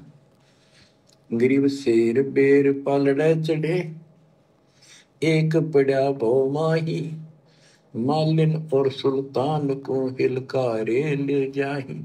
इब्राहिम सुल्तान का उदाहरण दे रहे हैं गुरुदेव कि मन कितना पापी है, भगत को कैसे कहां ये डूबो देता है और कितना सावधान रहने की जरूरत है। इतना विशाल राज्य छोड़कर आ गया, 18 लाख घोड़े, 16,000 रानियां, ठाठ बाट, भक्ति के लिए छोड़ के आ गया, काला मुंह करके आ गया। और एक बेर के लिए उस मालन के साथ में झगड़ा कर रहा है कि यो मेरा, यो मेरा। एक बेर नीचे गिर गया बेर तोलते समय, वो मालन बोली मेरा, और इब्राहिम करा नहीं मेरा मेरा मेरा। और इतना बड़ा राज्य छोड़ के आ गया, एक बेर के ऊपर, एक आने के बेर के ऊपर मेरा मेरी कर रहा है। उस मालन के रूप में परमात्मा बैठा था, एक मारा थप्पड़ खींच के उसके सुल्तान के कि निकम्मे तूने क्या राह छोड़ा, भग जा, क्या भक्ति करेगा तू, एक बेर के ऊपर मेरा मेरी कर रहा है। तो यह परीक्षा चल रही थी संगत की 2014 के बाद। इतना ज्ञान देने के बाद भी नेताओं की रैलियों में जाके बैठ गए तुम। क्या छोड़ा फिर तुमने, क्या गंदगी छोड़ी तुमने, क्या तुमने जगत से मेल मिलाप छोड़ा? गुरुजी ने एक सत्संग में बताया, जब तुम्हें यहीं पर कोई सरपंच बनने का कोई लोभ दे रहा है, कोई प्रलोभ दे रहा है और तुम जा बैठते हो, यहीं पे तुम राजनेताओं की रैलियों में जाकर तुम जो है मतलब वहां पर जाकर तुम जो है मतलब वोटिंग कर रहे हो, तो त्रिकुटी पर तुम कैसे पास हो जाओगे? जब यहां 2 कोटी के राजनेताओं की रैलियों में जाना तुमने बंद नहीं किया, तो त्रिकुटी पर अगर ब्रह्मा विष्णु महेश की रैलियां निकल रही होंगी तो तुम तो तुरंत जाकर उनमें शामिल हो जाओगे। तुम रह ही नहीं सकते, क्योंकि ब्रह्मा विष्णु महेश की समर्थता के आगे तो यहां के राजनेता कुछ भी नहीं है। और जब तुम उन राजनेताओं के पीछे इतने पागल हो, तो त्रिकुटी पे जब ब्रह्मा विष्णु महेश की रैलियां निकलेंगी तो वहां तो तुम 2 मिनट में जा बैठोगे उनकी रैली में। या तुम एक छोटा सा सरपंच का पद प्राप्त करने के लिए दिन रात एक कर रहे हो भगत होकर, और त्रिकुटी पे जाने के बाद काल तुम्हें ब्रह्मा विष्णु महेश की पदवी देगा तो तुम क्यों नहीं लोगे? जब तुम एक सरपंच की पदवी नहीं छोड़ रहे, तो तुम्हें जब कोई विष्णु की पदवी देगा, उनके लोक में तुम्हें कोई गण बनाने की लोभ लालच देगा काल त्रिकुटी पे, तो तुम तो तुरंत जा बैठोगे उनकी गोद में। तो ये गंदी व्यक्ति तो छुड़वाना चाहते हैं गुरुजी इस ज्ञान को देके। यही तो देख रहे हैं गुरुजी जेल में बैठ के कि इनके मन की वो गंदी सोच, वो नकारात्मक सोच, वो गंदी वृत्ति छूटी या नहीं छूटी। मेरे ज्ञान का इनके ऊपर कोई असर हुआ कि नहीं हुआ? या अब भी ये दुनिया की जूतियां चाटने में लगे रहेंगे? तो ये परीक्षा चल रही थी, और जितनी भी बकवादें तुमने कर दी और संगत से करवा दी, सबके नंबर कट हो गए, सब फेल हो गए, सबके टायर फट गए, पंचर भी नहीं निकलेगा अब तो। तुम सोचो नाम शुद्ध करवा लेंगे बात बन जाएगी, टायर ही फट गया, टायर ही फाड़ दिया तुमने, इतनी बकवादें कर दी। तो गुरुजी कहते फिर क्या छोड़ा फिर तुमने। अरे इब्राहिम सुल्तान को तो बेचारे को इतने सत्संग सुनने को नहीं मिल रहे थे, उस समय मोबाइल नहीं थे, विज्ञान नहीं थी, इसलिए उसने गलती कर दी, पहचान नहीं पाया वो। तुमने क्या दुनिया भर के सत्संग सुनते हो, दिन रात मोबाइल लगा के कान में, और काम सारे वही काढ़ के करते हो तुम। तो जब उसके थप्पड़ मार दिया गुरुजी ने, तो तुम्हें छोड़ेंगे क्या? तुम्हें छोड़ेंगे? अभी परीक्षा चल रही है, रिजल्ट आने दो, रिजल्ट में पता चलेगा तुमने क्या क्या गलतियां करी, क्या क्या उसका परिणाम आया है। अभी तो तुम्हें हम सत्सेवक गुरुद्रोही लग रहे हैं। अभी परीक्षा चल रही है, रिजल्ट आने दो, रिजल्ट में पता चलेगा कौन मेरिट में आया और कौन हो गया डिसमिस, और रिजल्ट पे पता चलेगा। बच्चा एक दूसरे को कहे तू फेल हो गया, तू पास हो गया, उससे बात नहीं बनती। वो तो जब रिजल्ट आएगा अखबार में तब पता चलेगा कौन फेल हुआ और कौन पास हुआ है। तो वर्तमान में जो बकवादे कर रहे हो ना, इन बकवादों का पता चलेगा आने वाले समय में। मालिन और सुल्तान को हिलकारे ले जाही, 2.5 लाख की पावड़ी, 1 पैसे का बेर, देख अदब सुल्तान को कैसी डारी मेर। कहते 2.5 लाख के जूती थी जिसमें लाल और हीरे पन्ने जुड़े हुए थे, और 1 पैसे का बेर। यानी मालन ने कहा कि बेर जो है 2.5 आने का शेर दूंगी, 2 आने के शेर। भूख लग रही थी सुल्तान को, जब घर छोड़ कर चला, और सब त्याग दिए थे, कंबल लपेट रखी थी साल सा शरीर पर, और जूती पहन रहा था वो कीमती। भूखा मरे था तो उसने कहा बना बेर दे दे, या दोनों जूती रख लेते, ये 2.5 लाख कीमत है। वो 2 अन्य के बेर, 1 शेर तुलवा लिया और जूती दर दी। तोलते समय 1 बेर पालड़े से नीचे गिर गया तराजू से। सुल्तान ने ठाया फटदेश, और मालन ने उसके ऊपर हाथ रख लिया कि मेरा है। सुल्तान का मेरा। परमात्मा कहते यूं देखा अदब सुल्तान ने कैसे छोड़ी मेरे, यानी के लालच छोड़ा। अरे लालच तो नौका नो बिना बैठा तू तो अंदर मन में वो बकवाद बता। ये नहीं विचार किया 2.5 लाख की पावड़ी जुत्ती डाल दी 1 पीसे के बेर के ऊपर, क्यों बकवाद करे है। तो ये सारी दोष अपन निकालना पड़ेगा। 2.5 लाख की जूतियां पैर में पैर रखी हैं, ऐसो आराम छोड़ के आ गया और राज्य छोड़ के आ गया, और 1 आने के बेर पे लड़ाई झगड़ा कर रहा है। अरे नालायक को, ये सतभक्ति देख के तो गुरुजी ने हमें देवताओं से भी उत्तम बना दिया। आज ब्रह्मा विष्णु महेश का भी इतना सम्मान नहीं है जितना आप और हमारा है भक्ति मार्ग में। और तुम नालायकों उन जाटों के पास पहुंच गए, उनकी धर्मशाला बनवा के गले में 2 फूलों की माला डलवा कर सम्मान प्राप्त करने के लिए। अरे अगर ये कर्म ही फोड़ने थे तो संगत से फुड़वा लेते, जगत वालों से क्यों फुड़वाए। अरे धनाना आश्रम में कर्म फुड़वा लेते, अपने हॉस्पिटल का उद्घाटन कर देते, नारियल वारियल फोड़ देते, और भक्तों के हाथ में 5-10 मालाएं पकड़ा देते, और कह देते कि भक्तों हम गुरुजी के दोनों लड़के नारियल फोड़ेंगे, और नारियल फोड़ते ही हमारे गले में माला डाल देना। अरे कर्म फुड़वाने लेते तो अपने घर में फुड़वा लेते, नालायकों बाजार में जाके क्यों फुड़वाए। तो क्या छोड़ा तुमने। इसलिए गुरुजी कहते हैं राज त्यागना सहज है, सहज नारी का ने, ये मान बढ़ाई ईर्ष्या दुर्लभ तजना। ये सतगुरु के दरबार में है ग्राहक कोटि अनंत, 4 चीज ये चाहते रिद्धि सिद्धि मान महंत। ये तो मान बढ़ाई के भूखे हैं। कोई एक आधा होता है सतगुरु के दरबार में जिनको भक्ति चाहिए, परमात्मा चाहिए, बाकी तो मान बढ़ाई वाले गधे हैं, गधे। और ये दिखाई दे गए। अगर परमात्मा ये परीक्षा ना लेता बरवाला कांड के बाद, कैसे पता चलता कि कितनी बड़ी गंदगी गुरुजी के बेटा बेटी में भरी है, गुरुजी के भाई में भरी है, इन कोऑर्डिनेटरों में भरी है। ये तो कति कोयले हैं, कोयले। कोयले को कितना घिसलो काला काला आएगा। इनके अंदर बकवाद ही बकवाद है और कुछ नहीं है इनके अंदर। और कोयले की खान में भैया चाहे तुम कितना ही सावधानी बरत लो, तुम्हारे दाग लगेगा ही लगेगा। इन आश्रमों में कितना ही तुम भगत बन लो, तुम्हारी मर्यादा टूटेगी टूटेगी। कोयले की खान में कितना ही जतन करो, काजल का दाग भाई लागे ही लागे। ये हाल हो रहा भाई संगत का। बिल्कुल मच्छंद्रनाथ बन गए सारे मच्छंद्रनाथ की मरते मरते एक बार मजा तो ले लें। सिंगल दीप पहुंच गया, राजा के शरीर में घुस गया कि एक बार गृहस्थ जीवन के मजे तो ले लें। वो तो मैंने कभी लिए नहीं, मुझे पता ही नहीं गृहस्थ जीवन का आनंद क्या होता है। एक पल में सारी भक्ति का सत्यानाश करके आ गया। ले ले अब औरतों के मजे, ले ले राजा बन के रानी के मजे। सारी भक्ति डिस्चार्ज हो गई, निकल भी नहीं पा रहा था उस राजा के शरीर से मच्छंद्रनाथ। तो ले लो मजे जाटों की धर्मशाला बनवा के, ले लो मजे नरेंद्र मोदी की रैलियों में उसका थूक चाट के, ले लो मजे स्टेडियम बनवा के, ले लो मजे आरक्षण में बैठ के, ले लो मजे गैंगस्टरों की सीबीआई जांच का समर्थन करके, ले लो मजे अयोध्या में भंडारा लगवा के। तुम्हारी बैटरी डिस्चार्ज हो गई है।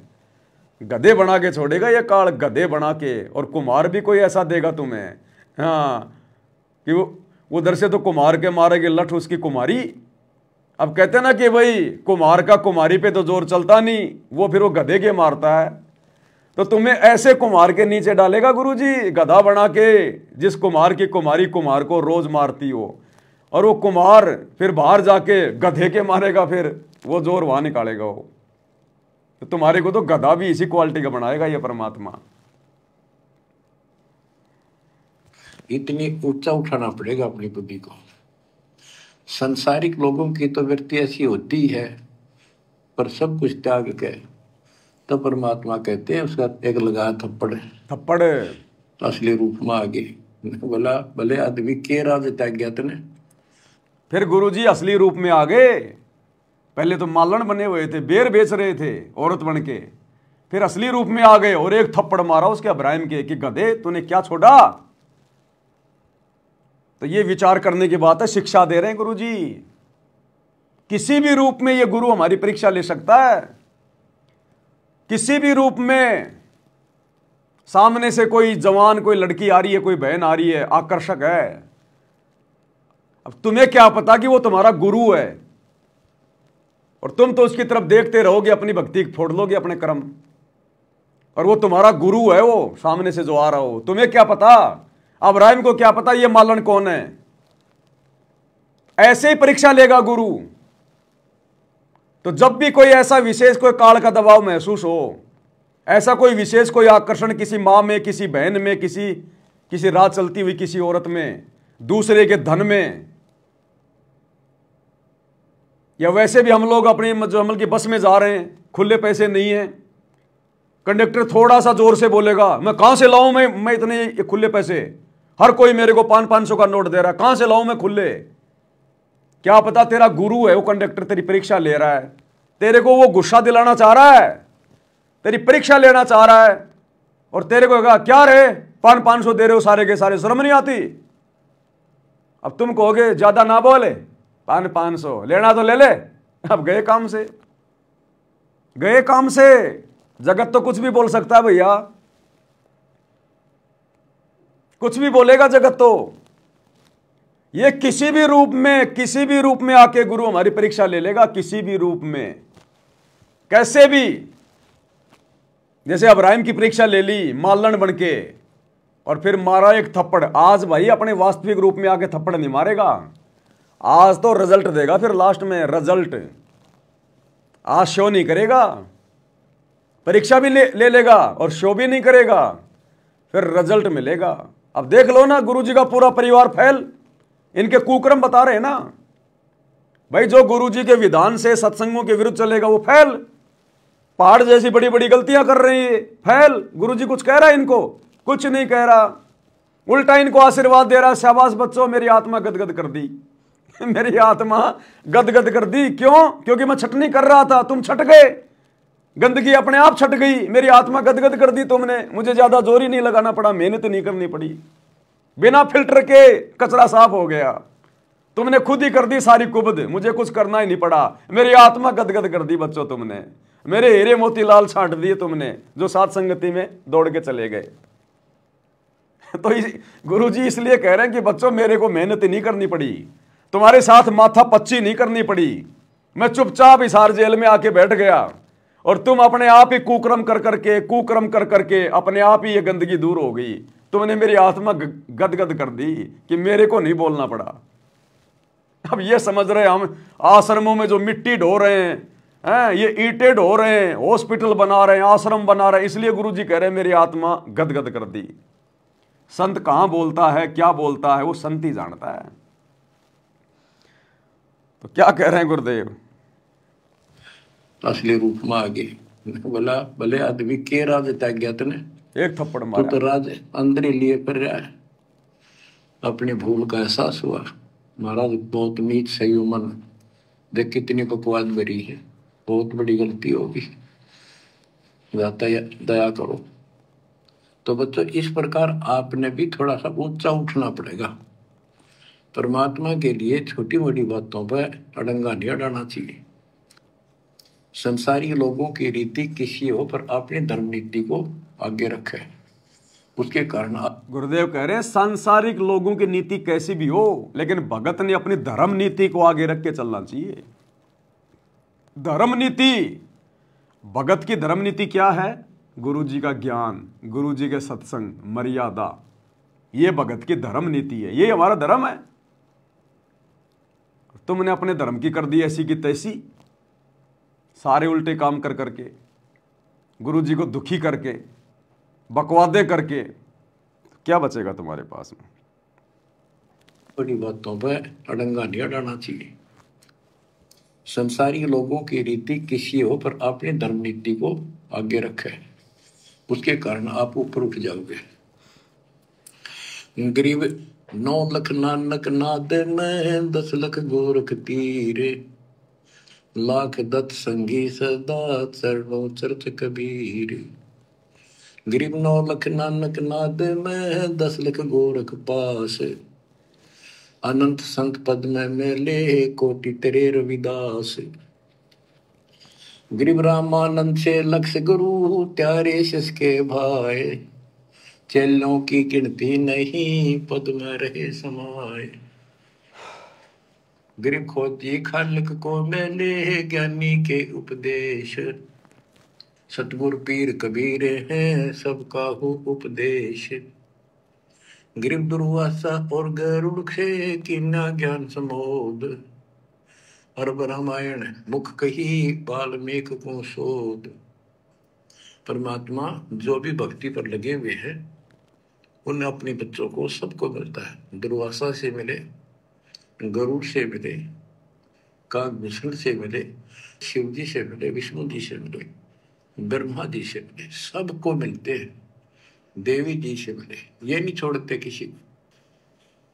हमारी बुद्धि काल में कति घुमा रखी है, ये बात हमारा समझ में आइए को नहीं।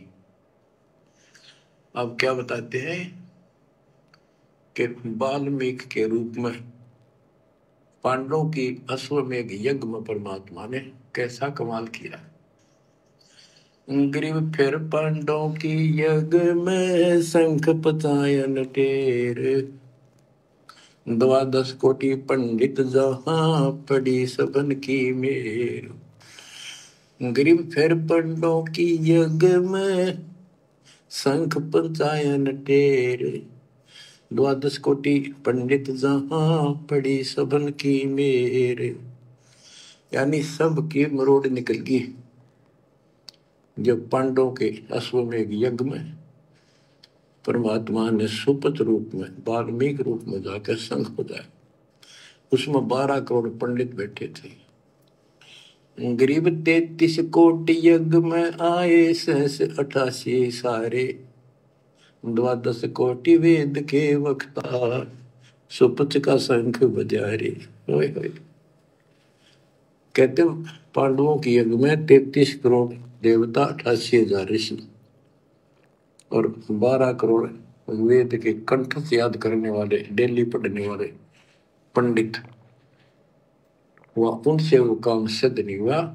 और सुपच उस हरिजन शूद्र वाल्मीकि से वो शंख बजा। यानी भक्ति ये बताते हैं मनुष्य जीवन प्राप्त करके जाति से कोई लिंक नहीं मौलिक का, ना किसी मजहब धर्म से। वो परमात्मा की भक्ति सच्ची हो, उससे सब कुछ प्राप्त होता है। ग्रीब फिर पंडों के यज्ञ में शंख पंचायन टेरे, 12 कोटि पंडित जहां पड़ी सबन की मेर। ग्रीब करी कृष्ण भगवान को शरणामृत से प्रीत, शंख पंचायन जब बजा लिया द्रौपदी सीत। कहते हैं उस वाल्मीकि के चरण धोके श्री कृष्ण जी ने पिया और द्रौपदी ने पिया, जब जाकर शंख बजा। गरीब 12 कोटि पंडित जहां और ब्रह्मा विष्णु महेश, शरण दिए जगदीश को जिसको रटता शेष। गरीबदास जी कह रहे हैं कि 12 करोड़ पंडित थे वहां पर, ब्रह्मा विष्णु महेश, और कृष्ण जी ने उस वाल्मीकि के चरण छुए, शरणामृत पिया, जिसको शेष नाग भी जिसकी पूजा करता है। इनका सबका चौंध लाग रही है। शेष नाग भी श्री कृष्ण को भगवान मान रहा है, विष्णु जी को। और अब आपको पता भगवान है कौन? तो जैसे भी जिसको तुम संपूर्ण शक्तिमान बैठे हो, उससे भी काम ना बढ़े। हर एक बाल में एक छोटी जाति वाले से, और वो शंख बज गया, अनमोल काम हुआ। अब बच्चों ये विचार करो कि जिनको हम भगवान मानते थे, ये सारा फेल हो गए परमात्मा कबीर जी के सामने। गुरुदेव कह रहे हैं 12 करोड़ ब्राह्मण वेदों के ज्ञाता, 9 नाथ 84 सिद्ध, 88,000 ऋषि, सूक्ष्म रूप में ब्रह्मा विष्णु महेश, आम प्राणियों की गिनती नहीं, 56 करोड़ यादव, खुद श्री कृष्ण पांडवों की यज्ञ में बैठे थे, किसी से भी शंख नहीं बजा। और फिर भी लोगों की बुद्धि नहीं खुली कि ये वाल्मीकि कौन है, ये बुंडा सा दिखाई देने वाला, ये मैला कुचैला, ये वाल्मीकि सुदर्शन कौन है ये। फिर भी आंख नहीं खुली किसी की, और भगवान से वंचित रह गए। तो वर्तमान में ये वेद, चारों वेद, गीता जी, कुरान, पुराण, बाइबल, गुरु ग्रंथ साहिब, सदग्रंथ साहिब, कबीर सागर, ये सतयुग से लेकर वर्तमान तक ये बड़े बड़े आचार्य, शंकराचार्य, मंडलेश्वर, महंत, संत, मुल्ला, मौलवी, ये काजी, पीर, पैगंबर, कुतुब, ओलिया, कोई भी तो नहीं खोल पाया इनको, इनका रहस्य नहीं बता पाया, इनका सार नहीं बताया। और हरियाणा के एक रामपाल जी ने ये सारा भेद खोल दिया, और फिर भी लोगों की बुद्धि नहीं खुल रही, उनके खुद के भक्तों की बुद्धि नहीं खुल रही। 90% की जो सतलोक आश्रमों से जुड़े कि सतगुरु रामपाल जी फिर कौन है? क्या मां के गर्भ से जन्म लेके आने वाला एक आम प्राणी होगा? फिर भी भक्तों की आंख नहीं खुल रही, अपने गुरु में परमात्मा नजर नहीं आ रहा, कबीर जी नजर नहीं आ रहा। हरियाणा का रामपाल जाट ही दिखाई दे रहा है, अपने जैसा मानुष ही समझ रहे हैं, मां के गर्भ से जन्म लेकर आया हुआ मान रहे हैं। तो भैया जिस प्रकार द्वापर में वो बड़े बड़े पंडित मान बड़ाई में आके धोखा खा गए और भगवान को नहीं पहचान पाए, नहीं तो चरण पकड़ लेते उसी समय, आत्म कल्याण हो जाता, गधा कुत्ता नहीं बनना पड़ता उनको। आज पिछली पीढ़ी में ला छोड़ता परमात्मा। तो इसी प्रकार वर्तमान में पिछली पीढ़ी में आकर भी हम भक्तों की आंखें नहीं खुल रही, ऐसे समर्थ गुरु को नहीं पहचान रहे, भगवान को नहीं पहचान रहे, जिन्होंने पूरी दुनिया के धर्म ग्रंथ खोल के रख दिए, पूरे अध्यात्म को खोल के रख दिया, ब्रह्मा विष्णु महेश की जन्म और मृत्यु बता दी, इनकी आयु बता दी, अक्षर पुरुष तक की बता दी, जिसके बारे में कोई जानता भी नहीं था। पूरी सृष्टि रचना खोल दी, ऊपर के चारों लोक खोल दिए, साहिब ने भेद दिया सब खोला अपनी सतलोक राजधानी का, और फिर भी अपने जैसा मां के गर्भ से जन्म लेकर आए हुआ मानुष मान रहे हैं। इसलिए तो गरीबदास जी बार बार कह रहे थे कि गलती मत करना, गुरु मानुष कर जानते वो नर के ये अंधे, ओए दुखी संसार में आगे यम के फंदे। तो सौभाग्य सत्सेवक भाई बहनों का, जिन्होंने अपने गुरु जी को पहचान लिया, अपने गुरु को परमात्मा मान लिया, कबीर देव मान लिया, और नकली कबीर देव की फोटो फाड़ फाड़ के फेंक दी, दाढ़ी मूंछ वाले नकली कबीर की। ना जून के महीने में उसका कबीर प्रकट दिवस मनाते हम। तो पहचाना किसने है? केवल सत्सेवकों ने। कहते हैं गरीब द्वादश कोटि पंडित जहां और ब्रह्मा विष्णु महेश, शरण दिए जगदीश ने जिसको रटता शेष। गरीब वाल्मीकि के बाल सम नाही तीनों लोक, सुर नर मुनिजन कृष्ण समेत पंडो पाई पोख। बच्चों, ये आप महाभारत में भी सुना करते पहले हम खूब, और ये क्या करते प्रश्न तो उठाया करते, वे कृष्ण जी से शंख नहीं बजा, और उस वाल्मीकि सुपर सुदर्शन से कैसे बच गया। तो वो हमारे धर्म गुरु जैसा उत्तर देते हम उन्हें सच्चा मान लिया करते, सत्य है, क्योंकि स्वयं ज्ञान नहीं था। वो कहा करते थे कि सुदर्शन उनका परम भगत था। भगवान भगत को महिमा देते हैं। ये तो ये बात दिमाग में 33 करोड़ देवता, 88,000 ऋषि, ब्राह्मण 12 करोड़, क्या उनमें उसका कोई भगत नहीं था? श्री कृष्ण ने खा ली रोटी, शिव जी ने खा ली, ब्रह्मा जी ने भोजन पा लिया। ये तो यही बात समझ में यह कहानी के थी। तो ये तत्व ज्ञान था, ये उलझा रखा था 9 मन सूत। कबीर साहब कहते 9 मन सूत उलझिया, ऋषि रहे जखमार, सतगुरु ऐसा सुलझाते उलझे ना दूजी बार। कबीर साहब क्या कहा करते थे 650 साल पहले कि 9 मन सूत उलझिया ऋषि रहे जखमार, और सतगुरु ऐसा सुलझा दे उलझे न दूजी बार। क्या 650 साल पहले उस दाढ़ी मूछ वाले कबीर ने यह ज्ञान सुलझाया था? क्या नहीं सुलझाया। किसी को वेद नहीं पढ़ाए उस कबीर ने 650 साल पहले, किसी को गीता नहीं पढ़ाई, किसी को बाइबल नहीं पढ़ाई। वो एक अनपढ़ की भूमिका कर रहे थे।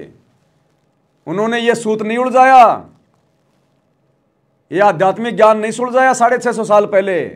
उन्होंने भी ऑप्शन छोड़ दिया कि सतगुरु ऐसा सुलझा दे उलझे न दूजी बार, कि इसको तो सच्चा सतगुरु सुलझाएगा। क्यों भाई? भगवान था ना, सुलझा देता 650 साल पहले। अब तुम कहोगे नहीं वो तो ठीक का समय नहीं था इसलिए नहीं सुलझाया, आज है ठीक का समय। तो आज अगर ठीक का समय है तो फिर वही कबीर क्यों नहीं आया? अरे फिर वही दाढ़ी मूछ लगा के क्यों नहीं आया? आ जाता फिर वही दाढ़ी मूछ लगा के सुलझाने के लिए, क्योंकि तो ठीक का समय आ गया ना। तो अब आ जाता दाढ़ी मूछ लगा के। तो अब सुलझाया है ये 9 मन सूत उलझा हुआ आध्यात्मिक ज्ञान। किसने? सतगुरु रामपाल जी ने। जिस आध्यात्मिक ज्ञान को वो दाढ़ी मूछ वाला कबीर भी नहीं सुलझा पाया 650 साल पहले, उस ज्ञान को आज सतगुरु रामपाल जी ने सुलझाया। इसलिए कह रहे सतगुरु ऐसा सुलझा दे उलझे न दूजी बार। तो सतगुरु की भूमिका कौन करता है? कबीर भगवान। आज हम सतगुरु किसको कहते हैं? अपने गुरु जी को।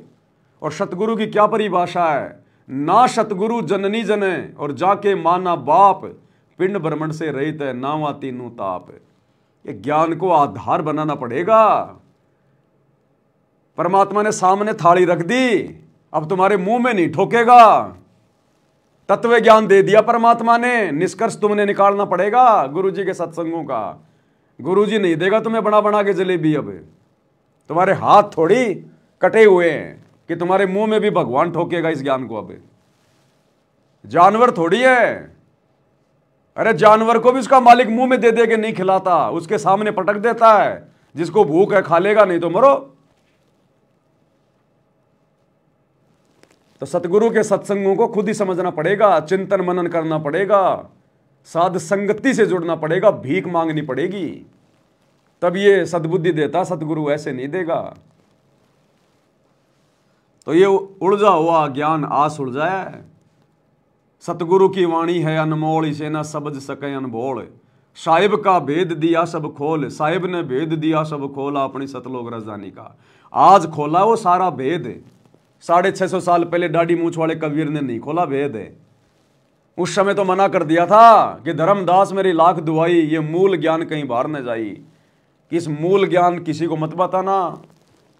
आज है उस मूल ज्ञान का डंका पीट दिया सतगुरु रामपाल जी ने। साहिब ने भेद दिया सब खोला, अपनी सतलोक राजधानी का। आज खोला भेद। तो कौन हुआ फिर असली साहिब, असली कबीर, असली सतगुरु? सतगुरु रामपाल जी। अब ये 9 मन सूत सुलझ गया। अब इस कलयुग में तो उलझेगा नहीं बच्चों। अजब गजब कर दिया दाता ने आपके ऊपर कलम तोड़ दी। ऐसा अजब गजब कर दिया दाता ने। कौन से दाता ने कर दिया अजब गजब? सतगुरु रामपाल जी ने किया अजब गजब। सारे शास्त्रों का निचोड़ निकाल के दे दिया, शत भक्ति मार्ग दे दिया, पूरा भक्ति का कोर्स दे दिया, और हिसार जेल में बैठ के 76 एक घंटे के वीडियो भेज के अजब गजब कर दिया। भूतो न भविष्यति, भक्ति इतिहास में कभी ऐसा नहीं हुआ कि जेल में बैठ के किसी ने एक घंटे के सत्संग बाहर भेजे हों। ना कभी आगे होगा, ना आज से पहले कभी हुआ। भूतो न भविष्यति। तो अजब गजब किसने कर दिया? सतगुरु रामपाल जी ने किया। वो दाढ़ी मूछ वाले नकली कबीर ने नहीं किया। कहाँ है वो? दिखाई भी नहीं देता। कहाँ छुप के बैठा हुआ है? सामने क्यों नहीं आता? काल थोड़ी है जो डर लग रहा है कोई शराब लगा हुआ है। सामने आए, दाढ़ी मूछ वाला कहाँ है? तो किसने किया सामने आके सारा काम? सतगुरु रामपाल जी ने। तो ये है रियल कबीर। इसने किया अजब गजब। बच्चों अजब गजब कर दिया दाता ने आपके ऊपर कलम तोड़ दी। ऐसा निर्णायक दातन ज्ञान आपको प्राप्त करा दिया। देखो आप शिक्षा ग्रहण करते हो, अच्छी बात है। इंजीनियरिंग कर ली, डॉक्टर बन गए, IAS IPS बन गए, या कोई और टीचर लाइन में चले गए। ये तो सिर्फ एक रोजी रोटी का काम है बस। इससे और कोई ज्यादा लाभ नहीं होने का। ये रोजी रोटी भी सब ना मिलती, पढ़े तो पता नहीं कितने शिक्षा ग्रहण करते हैं बच्चे। यह शिक्षा आपको इसलिए दिलवाई है परमात्मा ने कि आप कल्याण करा लो। नहीं तो परमात्मा के गरीबदास जी ने बताया, कोट जन्म तेरा बरमत हो गए, कुछ नहीं हाथ लगा रे, कुकर शुकर कर बोरे कौआ हंस बुआरे। शिक्षा केवल इसलिए दी है भगवान ने ताकि हम अपना आत्म कल्याण करवा लें, भगवान को पहचान लें। इन शास्त्रों में देख देख के जिनको दुनिया सत्य मान रही है, वेदों को, गीता जी को, बाइबल को, कुरान को, हम अपनी आंखों से देख लें कि जो लिखा हुआ है गुरु जी वही बता रहे हैं, और बाकी संतों ने क्या उसका रंगा कर रखा है, तो हमारी आत्मा को विश्वास हो जाएगा। अरे ज्ञान तो यही 650 साल पहले दिया करता था भगवान। यही ज्ञान था, यही नाम थे। लेकिन हमारी आत्मा ने स्वीकार नहीं किया कि यह परमात्मा हो सकता है, क्योंकि हम अनपढ़ थे, शास्त्रों में नहीं पढ़ सकते थे, नहीं देखे हमने। आज गुरुजी ने शिक्षा इसीलिए दी है कि तुम अपनी आंखों से देख लो। कहीं तुम्हारे मन में शंका हो जाए, हमारे गुरुजी कहीं वैसे ही तो नहीं बता रहे हैं। तुम्हारी आंखों से देख लो, ये वेद तुम्हारे गुरु ने नहीं लिखे, ये गीता तुम्हारे गुरुजी ने नहीं लिखी। आज ये दुनिया भर के शास्त्र, कबीर सागर, सदग्रंथ साहिब तुम्हारे गुरुजी ने नहीं लिखे। अब तुम्हारा गुरु इनको पढ़ा रहा है कि सत्यता क्या है, देख लो भाई। तो आत्मा स्वीकार कर ले, क्योंकि आत्मा ने सतलोक जाना है, इस मन ने सतलोक नहीं जाना, इस 5 तत्व के शरीर ने सतलोक नहीं जाना। परमात्मा ने तो आत्मा को चार्ज करना है। तो यह आत्मा उस समय स्वीकार करती है जब ये बिल्कुल सारे प्रमाण देख लेती है, आंखों देख लेती है। इसलिए परमात्मा ने हमें शिक्षित किया, अक्षर ज्ञान दिया, पढ़ाया। वरना इस पढ़ाई का कोई यूज नहीं है, ये पढ़ाई का कोई महत्व ही नहीं है। महत्व होता तो परमात्मा सतयुग में, ये सतयुग में क्यों नहीं दी शिक्षा गुरुदेव ने? त्रेता युग में क्यों नहीं दी शिक्षा? द्वापर में क्यों नहीं दी? कलयुग की जो है मतलब प्रथम पीढ़ी में क्यों नहीं दी? ये वर्तमान में क्यों दी परमात्मा ने शिक्षा? घर घर में सबको शिक्षित किया, केवल अपनी पहचान करवाने के लिए, शास्त्रों को देखकर। इसलिए हम भक्तों ने अपने बच्चों को ज्यादा शिक्षित बनाने की जरूरत नहीं है, ज्यादा हाई फाई उनको कोई पढ़ाई देने की जरूरत नहीं है, उनको कोई कोचिंग कराने की जरूरत नहीं है, उनको इंजीनियर, डॉक्टर, बैरिस्टर बनाने की जरूरत नहीं है, IIT करवाने की जरूरत नहीं हो। बाबा बन के घूम रहे हैं IIT वाले भी। अगर उस IIT में अगर कोई सुख होता, मजा होता, तो वो लेके चिमटा रोडों पे नहीं भग रहा होता आज। शिक्षा केवल परमात्मा ने अपनी पहचान करवाने के लिए, तो वर्तमान में सबको शिक्षित करना जरूरी था परमात्मा ने। आने वाले समय में अगर हमारे बच्चे अगर पढ़ाई भी नहीं पढ़ना चाहते हैं, स्कूल नहीं जाना चाहते हैं, कोई दिक्कत नहीं है, मत पढ़ाइए आप, कोई आवश्यकता नहीं है, क्योंकि उनको भगवान चाहिए कि भगवान कौन है, और वो उसको अपने माता पिता से पता चल गया, क्योंकि उसके माता पिता वही भक्ति कर रहे हैं सतगुरु रामपाल जी की। उनके माता पिता ने आंखों से देख लिया, तो बच्चे वही करेंगे जो माता पिता करेंगे। अरे आप और हमारी हनुमान जी से, श्री राम से, श्री कृष्ण से कोई यारी दोस्ती है क्या? कभी वो हमारे घर पे आए हो, कभी हम उनसे ऊपर जाके कभी मिल के आए हो, फिर भी हमने उनको भगवान मान लिया। क्यों? क्योंकि बचपन से हमारे माता पिता उन्हीं को भगवान बता रहे थे, उन्हीं की पूजा कर रहे थे, उन्हीं के मंदिरों में जा रहे थे, इसलिए हमने भी उनको भगवान मान लिया।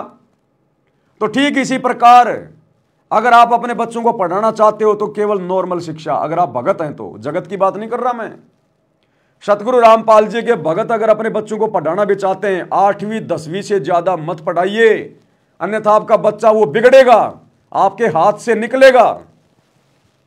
8वीं 10वीं लास्ट पढ़ा दो उसको, लास्ट, क्योंकि वर्तमान वालों को पढ़ाने की थोड़ी जरूरत है।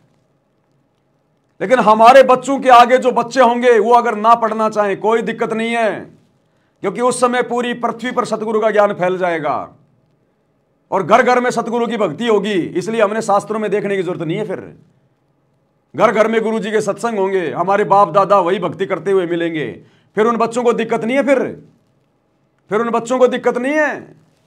और फिर भी यदि कोई पढ़ना चाहे तो नॉर्मल पढ़ाओ, ज्यादा नहीं।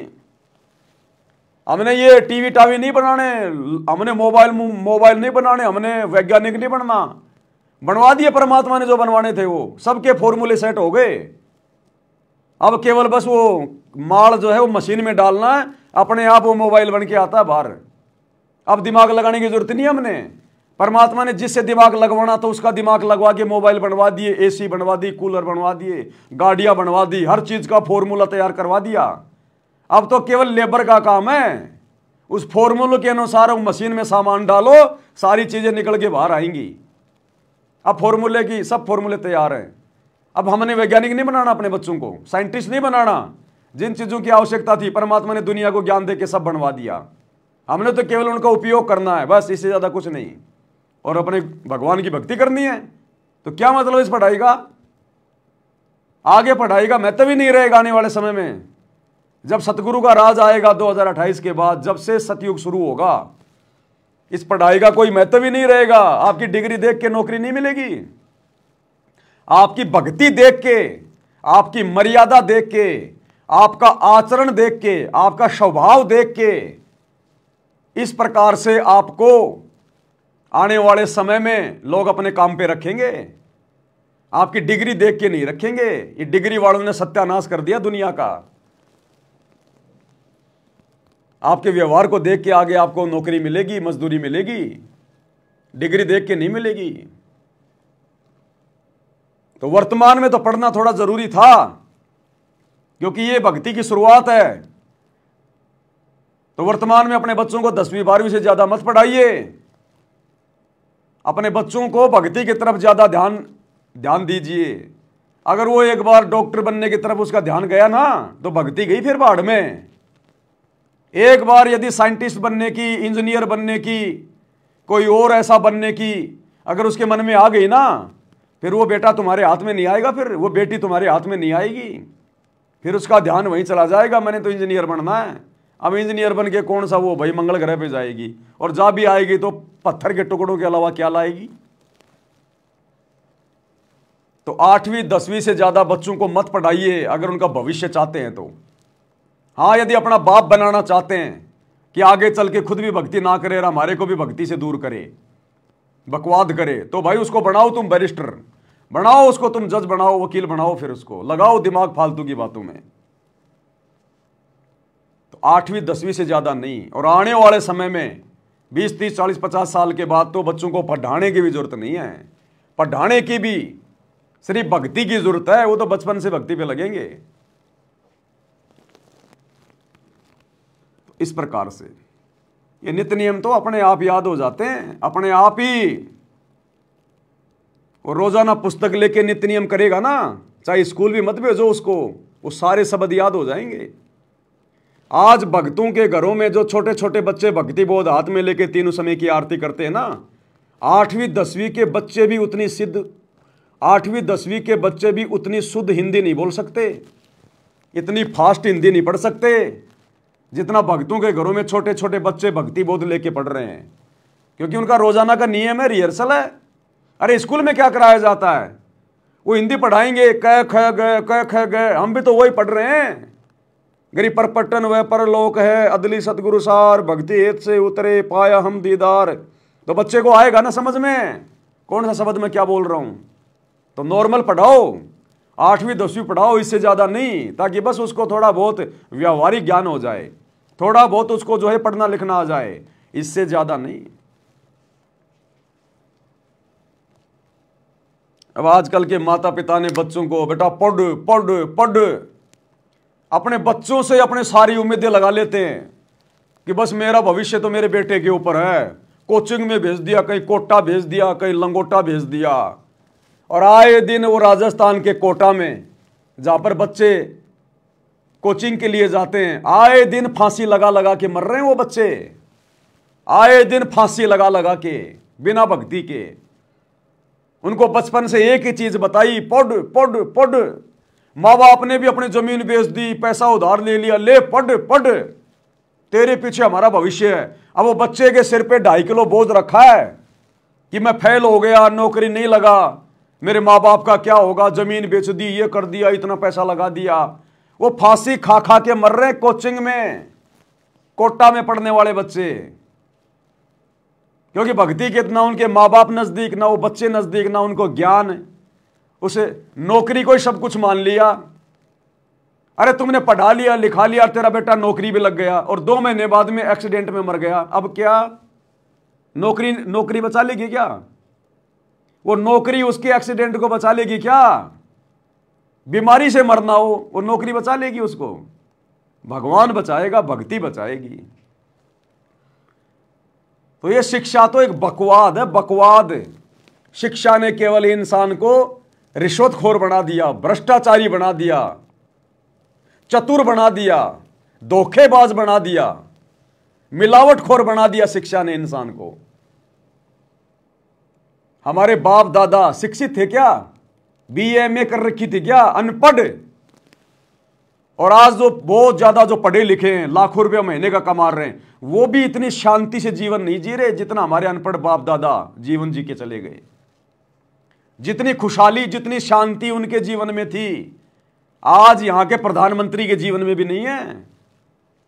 तो शिक्षा तो केवल भगाती है, इधर उधर गधा बना के रखती है, गधा उल्टे काम करवाती है, कर्म फुड़वाएगी। तो शिक्षा का भी थोड़ा बहुत यदि कोई फायदा उठा रहा है तो भगत उठा रहा है, भगवान को पहचान के, शास्त्रों को देखकर। ये शिक्षा परमात्मा ने ये BA MA इंजीनियर डॉक्टरी फोक्टरी ये मोटी मोटी पुस्तकें नहीं पढ़ने के लिए बनवाई। ये शिक्षा परमात्मा ने सदग्रंथों को पढ़ने के लिए बनवाई थी। सदग्रंथ तो गए बाढ़ में, दुनिया तो इतनी मोटी मोटी कोचिंग की किताब लाएगी, सारा रात वो बच्चे लगे रहेंगे पन्ने पलट पलट के। ओ सामान्य ज्ञान, फलाना देश का राष्ट्रपति कौन है, फलाने का प्रधानमंत्री कौन, सबसे बड़ा गधा कौन, सबसे बड़ी चिड़िया कौन, उस देश का राष्ट्रीय पक्षी कौन। क्या काम आएंगे तेरे ये? फलाना देश का राष्ट्रीय पक्षी कौन है, राष्ट्रीय पशु कौन है, दुनिया में सबसे लंबा आदमी कौन है, तेरे घर में क्या वो बाजरा बोने आएगा? तो ये फालतू के सामान्य ज्ञान, फालतू का उल्टा ज्ञान दुनिया भर का। कर्क रेखा की लंबाई कितनी है, मकर रेखा की लंबाई कितनी है, क्या करेगा? कपड़े सुखाएगा उसके ऊपर। क्या काम आई तेरे वो कर्क रेखा, वो मकर रेखा?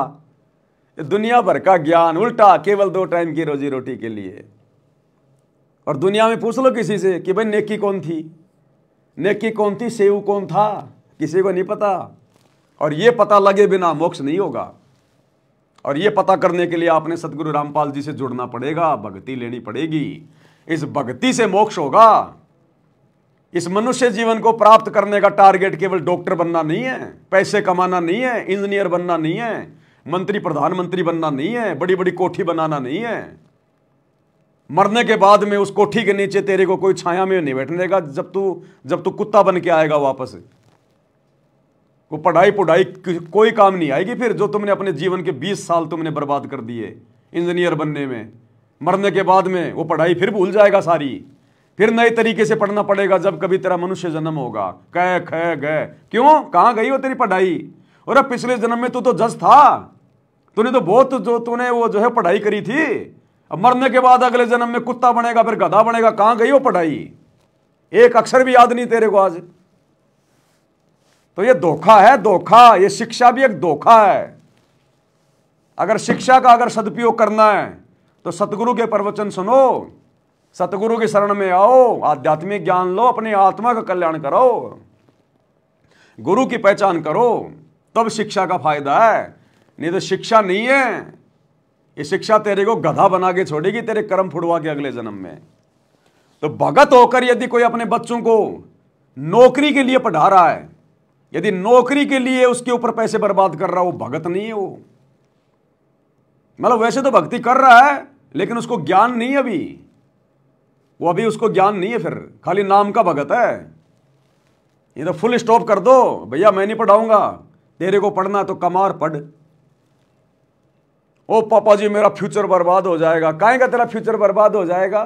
कौन से पंडित ने बना दिया कि तू बैरिस्टर बनेगा? बता। और तेरे भाग्य में लिखा है, और तेरा बाप अगर नहीं पढ़ाएगा तो क्या तू बनेगा नहीं? जिन बच्चों के माता पिता मर जाते हैं उनको जन्म देते ही, वो बच्चे आज वकील बन के बैठे हैं, जज बन के बैठे हैं, वो माँ बाप ने बनाया क्या? तो तेरे भाग्य में होगा तो बन जाएगा। बाकी मैं तो नहीं पढ़ाने वाला भाई। 8वीं 10वीं पढ़ा दी, कोई काम धंधा करना तो कर, नहीं तो खेत में काम कर, अपनी भक्ति कर, इससे ज्यादा नहीं। और तेरे भाग्य में तो फिर पढ़ जा, बन जा, फिर मेरे से हाथ जोड़। मैं तो 2 पैसे कमाता हूं, अपने भगवान की भक्ति में लगाऊंगा, अपने दान धर्म में लगाऊंगा। तेरी फालतू में शिक्षा में लगा कि मुझे क्या मिलेगा? क्या देगी तेरी शिक्षा मुझे? तो बच्चों को भैया भक्ति पे लगाओ, भक्ति वाली शिक्षा दो ना। स्कूल में भेजते हैं, 8 घंटे स्कूल में पढ़ते हैं, 2-4 घंटे वो घर पे लगे रहते हैं, और अब 1 घंटे अपने बच्चों से माला भी नहीं करवाते।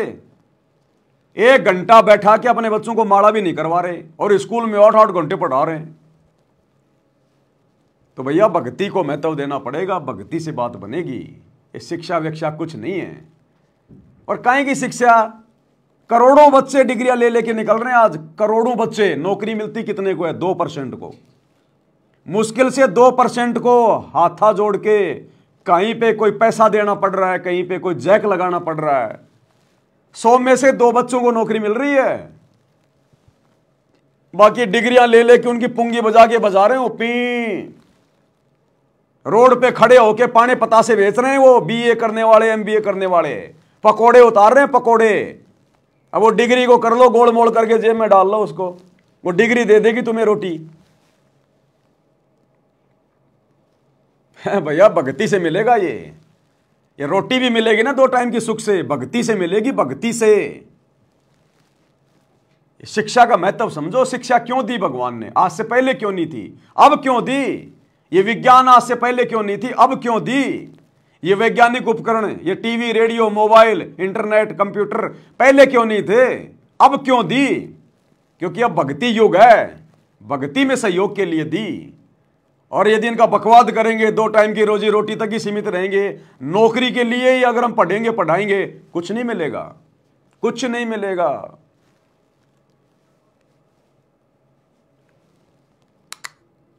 गरीबदास जी ने बताया, कोट जन्म तेरा बरमत हो गए, कुछ नहीं हाथ लगा रे, कुकर शुकर कर बाबो रे, कौवा हंस बुआरे। कोटि जन्म तू राजा की ना मिटी न मन की आशा, भिक्षक होकर दर दर घूमा मिला ना निर्गुण रासा। इंद्र कुबेर ईश की पदवी, ब्रह्मा वर्ण धर्म राया, विष्णुनाथ के पुर तू जाकर तू फिर पूछा। अब ठीक है, तुम ईशन फाइनल माल बैठे, बहुत अच्छा पढ़ गया बेटा बेटी, बहुत बढ़िया नौकरी लगी, वाह वाह वाह। अरे के इंद्र कुबेर ईश की पदवी ब्रह्मा वर्ण दुमराए, विश्वनाथ के पुर तू जाकर फिर भी वापस आए। आज तो छोटी मोटी कोई नौकरी लग गया, कोई चपड़ासी लग गया, कोई प्रिंसिपल लग गया, कोई डॉक्टर बन गया। अरे गुरुजी कह रहे नालायको, तुम तो ब्रह्मा विष्णु महेश तक बन चुके हो। अब ये छोटी मोटी ये नौकरियां प्राप्त करके अपने आप को तुम धन्य मान रहे हो। मेरा बेटा नौकरी लग गया, फूला नहीं समारा, मिठाइयां बांट रहा है। और वो गधा कितनी बार बन लिया वो बेटा बेटी, वो गधी कितनी बार बन ली वो बेटा बेटी, वो याद नहीं है।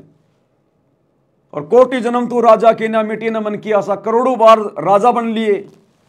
अरे आज तो नौकरी कर रहे हो, करोड़ों जन्म तुम राजा के प्राप्त कर चुके हो, ब्रह्मा विष्णु महेश के तुम जन्म प्राप्त कर चुके हो।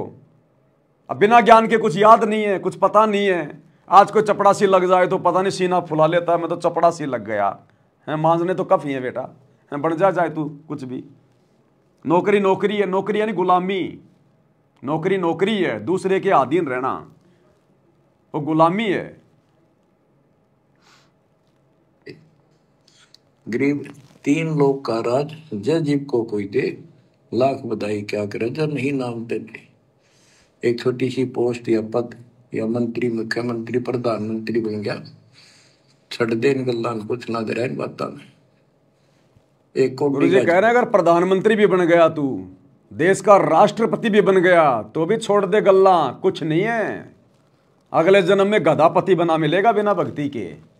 एक हरि की भक्ति बिन राजा गधा होए, माटी लदे कुम्हार की घास न डाला कोई। अब बताओ फिर वो डॉक्टर इंजीनियर फलाना देखना, इनकी तो औकात क्या है। जब मरने के बाद में भक्ति ना करने वाला राजा भी गधा बनता है, तो छोटी मोटी नौकरियां करके तुम क्या सीना फुला रहे हो। तो ज्ञान की कमी है भाई। मंत्री, मुख्यमंत्री, प्रधानमंत्री बन गया, छड़ दे गल्ला कुछ ना दे रहा इन बातों में। एक कोडी का जीव नहीं जिसके पास सच्ची भक्ति नहीं। आपके ऊपर जो मालिक ने कृपा करती, पुण्यात्मा हो, आप सामान्य आत्मा नहीं हो। 27 साल हो गए यही आवाज, यही परमात्मा की महिमा गुणगान करते करते। परमात्मा का कुत्ता हूं मैं, उसका निर्देश है, आदेश है, इसलिए आप धनियों को जगा रहा हूं, भौंक रहा हूं। और कुत्ता जब भौंकता है तो मालिक ने समझ लेना चाहिए कोई आपत्ति है, उठ के जागना चाहिए, इधर उधर देखना चाहिए, अपना धन संभालना चाहिए। आंखें खोल लो, कुर्बान हो जाओ।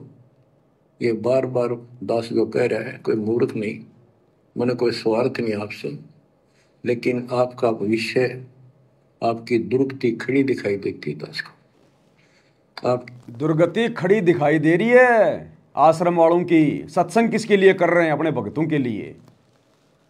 तो गुरुजी कह रहे हैं मुझे तुम्हारी दुर्गति खड़ी दिखाई दे रही है। जो कुकर्म तुम कर रहे हो आज मेरी गैर हाजिरी में, ये राजनीति करके, स्टेडियम बना के, आश्रम पे आश्रम खोल के, धंधा खोल के तुमने ड्रामेबाजी शुरू कर दी। नाम लेते हो तुम कबीर जी का कि कबीर जी 120 साल झोपड़ी में रह गए, और तुमने उसी कबीर के नाम पे ये करोड़ों के आश्रम खोल खोल के बकवादी शुरू कर दी। उस कबीर के नाम पे आश्रम खोल दिया, करोड़ों का ड्रामेबाजी कर रहे हो, और कबीर का झोपड़ा बना दिया साइड में, और लिख दिया कबीर जी शिक्षा दे रहे हैं सूत काट के कि हमने एक सामान्य जीवन जीना चाहिए। वो 300 करोड़ का धनाना आश्रम क्यों खोल दिया भाई? अरे नाम कबीर का, फोटो कबीर की, सूत काट रहा है, झोपड़ी कबीर की कि सामान्य जीवन जीना चाहिए, और ये 100 एकड़ जमीन लेके पटक दी धनाना में। ये क्या है? वो 300 करोड़ का आश्रम बना दिया। वो क्या ड्रामेबाजी है? बनाई कभी कबीर ने? तो ये है ड्रामेबाजी। तो गुरुजी कह रहे हैं मैं सारा देख रहा हूं, तुम्हारा नौटंकी सब कुछ है। गुरुदेव कह रहे हैं तुम्हारी दुर्गति मुझे दिखाई दे रही है, तुम्हारा भविष्य जो तुम ये बकवादे कर रहे हो, गंदी राजनीति, स्टेडियम, आरक्षणबाजी, आश्रमों में ड्रामेबाजी, भक्ति तुम करते नहीं, सत्संग तुम सुनते नहीं, दुनियादारी निभा रहे हो, यारी दोस्ती निभा रहे हो, बकवादे कर रहे हो, मर्यादा सबने तोड़ रखी है। तो गुरुजी कह रहे हैं मुझे सब दिखाई दे रहा है, तुम्हारी दुर्गति खड़ी दिखाई दे रही है। मैंने कोई स्वार्थ नहीं आपसे, लेकिन आपका भविष्य, आपकी दुर्गति खड़ी दिखाई देती है। आपकी ऐसी बिरान माटी असंग बार होली, कुत्ते कदे सूर बनकर धक्के खाए आपने। अब भी डर नहीं लगता। अब तो ये नशा उतर जाना चाहिए आप लोगों का। क्या ये मैं भी बोलने जाऊं तुम सुने जाओ, या भेड़ वाले बीन मत बनाइए। इसने क्या कह रहे हैं गुरुदेव? किसको कह रहे हैं? अपने भक्तों को कह रहे हैं कि मैं बोले जाऊं, यानी मैं जेल से बैठ बैठ के सत्संग बोले जाऊं और तुम सुनते चले जाना, अनुसरण कोई इसके ऊपर जो है करना मत। तो कहते हैं भेड़ वाली बीन मत बनाओ इसको। जो कह रहा हूं ना उस पर अमल कर लो, ये बकवादें छोड़ दो जो तुम कर रहे हो। ये असंग बार होली, कुत्ते कदे सूर बनकर धक्के खाए आपने। अब भी डर नहीं लगता। अब तो ये नशा उतर जाना चाहिए आप लोगों का। क्या ये मैं भी बोलने जाऊं तुम सुने जाओ, या भेड़ वाले बीन मत बनाइए। इसने इसका कुर्बान हो, जकड़े जाओ मालिक के साथ, लिपट जाओ, कुर्बान हो जाओ। ये कहने सुन की बात नहीं, ये कर पाठ। क्या गरीबदास जी मूर्ख थे इतना मोटा ग्रंथ लिखा? क्या भगवान को लालच था आपसे जो 120 वर्ष तक हमारे बीच में इस गंदे लोक में कष्ट उठाया? आप उसके बच्चे हो, आप उसकी आत्मा हो। वो हमारा बाप है, वही माँ है, वो सब कुछ है, वो भाई है, वही बहन है। तुम्हें माता च पिता, तुम्हें बंधु च सखा, तुम्हें विद्या च द्रविणम, विद्या और धन दाता तू ही है। तुमेव मम सर्वम देव देव, हे देवों के देव, हे मालिकों के मालिक, मेरे तो आप ही सब कुछ हो। ये भाव हो बेटा बच्चों तुम्हारा। और ये भाव गुरुदेव के आशीर्वाद से सत्सेवकों का बना है, सत्सेवकों का, साथ संगत वाले भाई बहनों का। हमारा भाई भी गुरु, हमारा बाप भी गुरु, और आश्रम वालों का तो बाप भी जाट समाज, उनके भाई भी जाट समाज। तभी तो उनकी धर्मशाला बनवा रहे हैं, तभी तो उनके आरक्षण में जाके बैठ रहे हैं, तभी तो गुंडों की सीबीआई जांच का समर्थन कर रहे हैं, तभी तो भक्तों का खून पसीने का पैसा, ज्योति पाठ का पैसा, करोड़ों रुपया उनको चंदे के रूप में दे रहे हैं, करोड़ों में उनकी धर्मशाला बनवा रहे हैं। क्योंकि इनका तो बाप भी जाट समाज हरियाणा का, और इनके तो भाई भी जाट समाज वाले। भगत तो केवल पैसे कमाने की मशीन है कि भगत समाज तो भेड़ बकरियां हैं, गुरु जी के आड़ में पैसे कमा लो बस ज्योति पाठ के, और लुटाओ अपने समाज के ऊपर। ये वो पिता है, ये बाप भी यही है, माँ भी हमारा यही है, ये हमारा भाई भी यही है, सच्चा साथी सखा फ्रेंड भी यही है। अगर विचार करोगे तो जिनके ऊपर मुंह धोए बैठे हो, जिनके ऊपर तुम सारा मान रहे हो, चाहे आपका प्रधानमंत्री मित्र है, प्रधानमंत्री मर जाता है, कि सारा था उसका। अब बताओ, गुरुजी कह रहे हैं जिसके ऊपर तुम मुंह धो के बैठे हो, अपना सहारा मान रहे हो, प्रधानमंत्री, कल को तेरी मृत्यु हो गई, वो क्या सहारा देगा तेरे को प्रधानमंत्री? तो ये बात कहने वाला गुरु क्या नरेंद्र मोदी की रैली में अपने भक्तों को धक्के खाने के लिए भेजेगा क्या? आदेश देगा क्या गंदी राजनीति का? तो किसने आदेश दिया? ये गुरु के परिवार ने, काल के एजेंटों ने, भक्तों की मर्यादा तोड़वाने के लिए, उनके कर्म फुड़वाने के लिए। ये गुरु तो साफ कह रहा है कि प्रधानमंत्री भले तेरा मित्र है, वो भी तेरे कोई काम नहीं आएगा अगर तू मर्यादा तोड़ के भक्ति करेगा या भक्ति नहीं करेगा। तो बताओ, ये गुरु क्या नरेंद्र मोदी की गोहाना सोनीपत की रैली में भक्तों को बसों में बैठकर जाने के आदेश देगा क्या? मध्य प्रदेश की भोपाल की नरेंद्र मोदी की रैली में जाने के आदेश देगा क्या? बात बात पे राजनीतिक पार्टियों को वोट डालने का आदेश देगा क्या? जो प्रधानमंत्री को भी रिजेक्ट कर रहा है कि वो भी तेरे कुछ काम नहीं आएगा, तो उनके पीछे दौड़ाएगा अपने भक्तों को? तो कौन दौड़ा रहा है? काल। किसके माध्यम से? गुरु के परिवार के माध्यम से, कोऑर्डिनेटरों के माध्यम से। जिनके ऊपर मुंह धोए बैठे हो, जिनके ऊपर तुम सारा मान रहे हो, चाहे आपका प्रधानमंत्री मित्र है, प्रधानमंत्री मर जाता है, कि सारा था उसका, खुद मौत होगी कि रक्षा करी उसने प्रधानमंत्री ने। और ये परमात्मा यहाँ भी साथी, संसार छोड़ के जाओगे बच्चों तो भी साथी। गुरु रामपाल मेरा हरदम साथी, रहे शब्द रूप में साथ, चरण में रखना जी, भोग लगाऊं महिमा गाऊं। साथ संगति से जुड़ो, तब पता चलेगा ये सारे शब्द बने हुए हैं गुरु की महिमा के कि गुरु रामपाल मेरा हरदम साथी रहे शब्द रूप में साथ। तो गुरु जी क्या कह रहे हैं, गुरु यहां भी साथी और गुरु आगे भी साथी। रक्षा करी प्रधानमंत्री ने, और ये परमात्मा यहां भी साथी, संसार छोड़ के जाओगे बच्चों तो भी साथी। ऐसे साथी को बोल के आंख बंद करके बैठे हो, खोल लो नाक में, खोल लो बच्चों, मर बैठो इस मालिक को पाने के लिए। अर्थात अभी भक्तों की आंखें खुली नहीं है, अभी भक्तों ने अपने गुरु को पहचाना नहीं है, तभी तो कह रहे हैं कि बच्चे आंखें खोलो। कब तक तुम कुतिया के बच्चों की तरह आंखें बंद करके लेटे रहोगे? कुतिया के बच्चे 8-10 दिन बाद जाके आंखें खोलते हैं, और जब तक उनकी आंखें बंद हैं, चाहे सूरी का दूध पिलाओ चाहे कुतिया का दूध पिलाओ, उन्हें पता ही नहीं। तो भक्तों की तो आंखें बंद हैं, चाहे राजनीति कराओ, चाहे जाटों की धर्मशाला बनाओ, चाहे गुंडों की सीबीआई जांच कराओ, चाहे स्टेडियम बनाओ, चाहे रंगोली बनाओ, चाहे आश्रमों में पाखंड करो, कुछ पता नहीं है इन्हें। अभी तो कुतिया के बच्चों की तरह आंखें बंद है संगत की। तो गुरु जी कह रहे आंखें खोलो, कब खोलोगे? फिर तुम्हारे गुरु का तो वापस सतलुज जाने का टाइम हो गया, तुम आंखें बंद करके पड़े हो।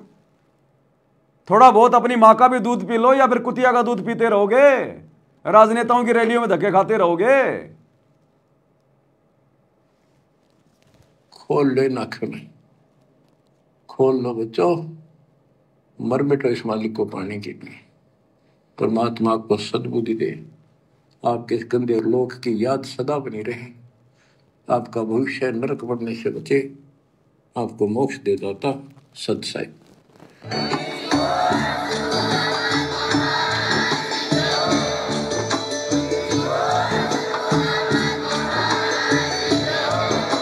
भाई जो गुरु वचन पे डट गए, कट गए फंद 84 के, कट गए फंद 84 के।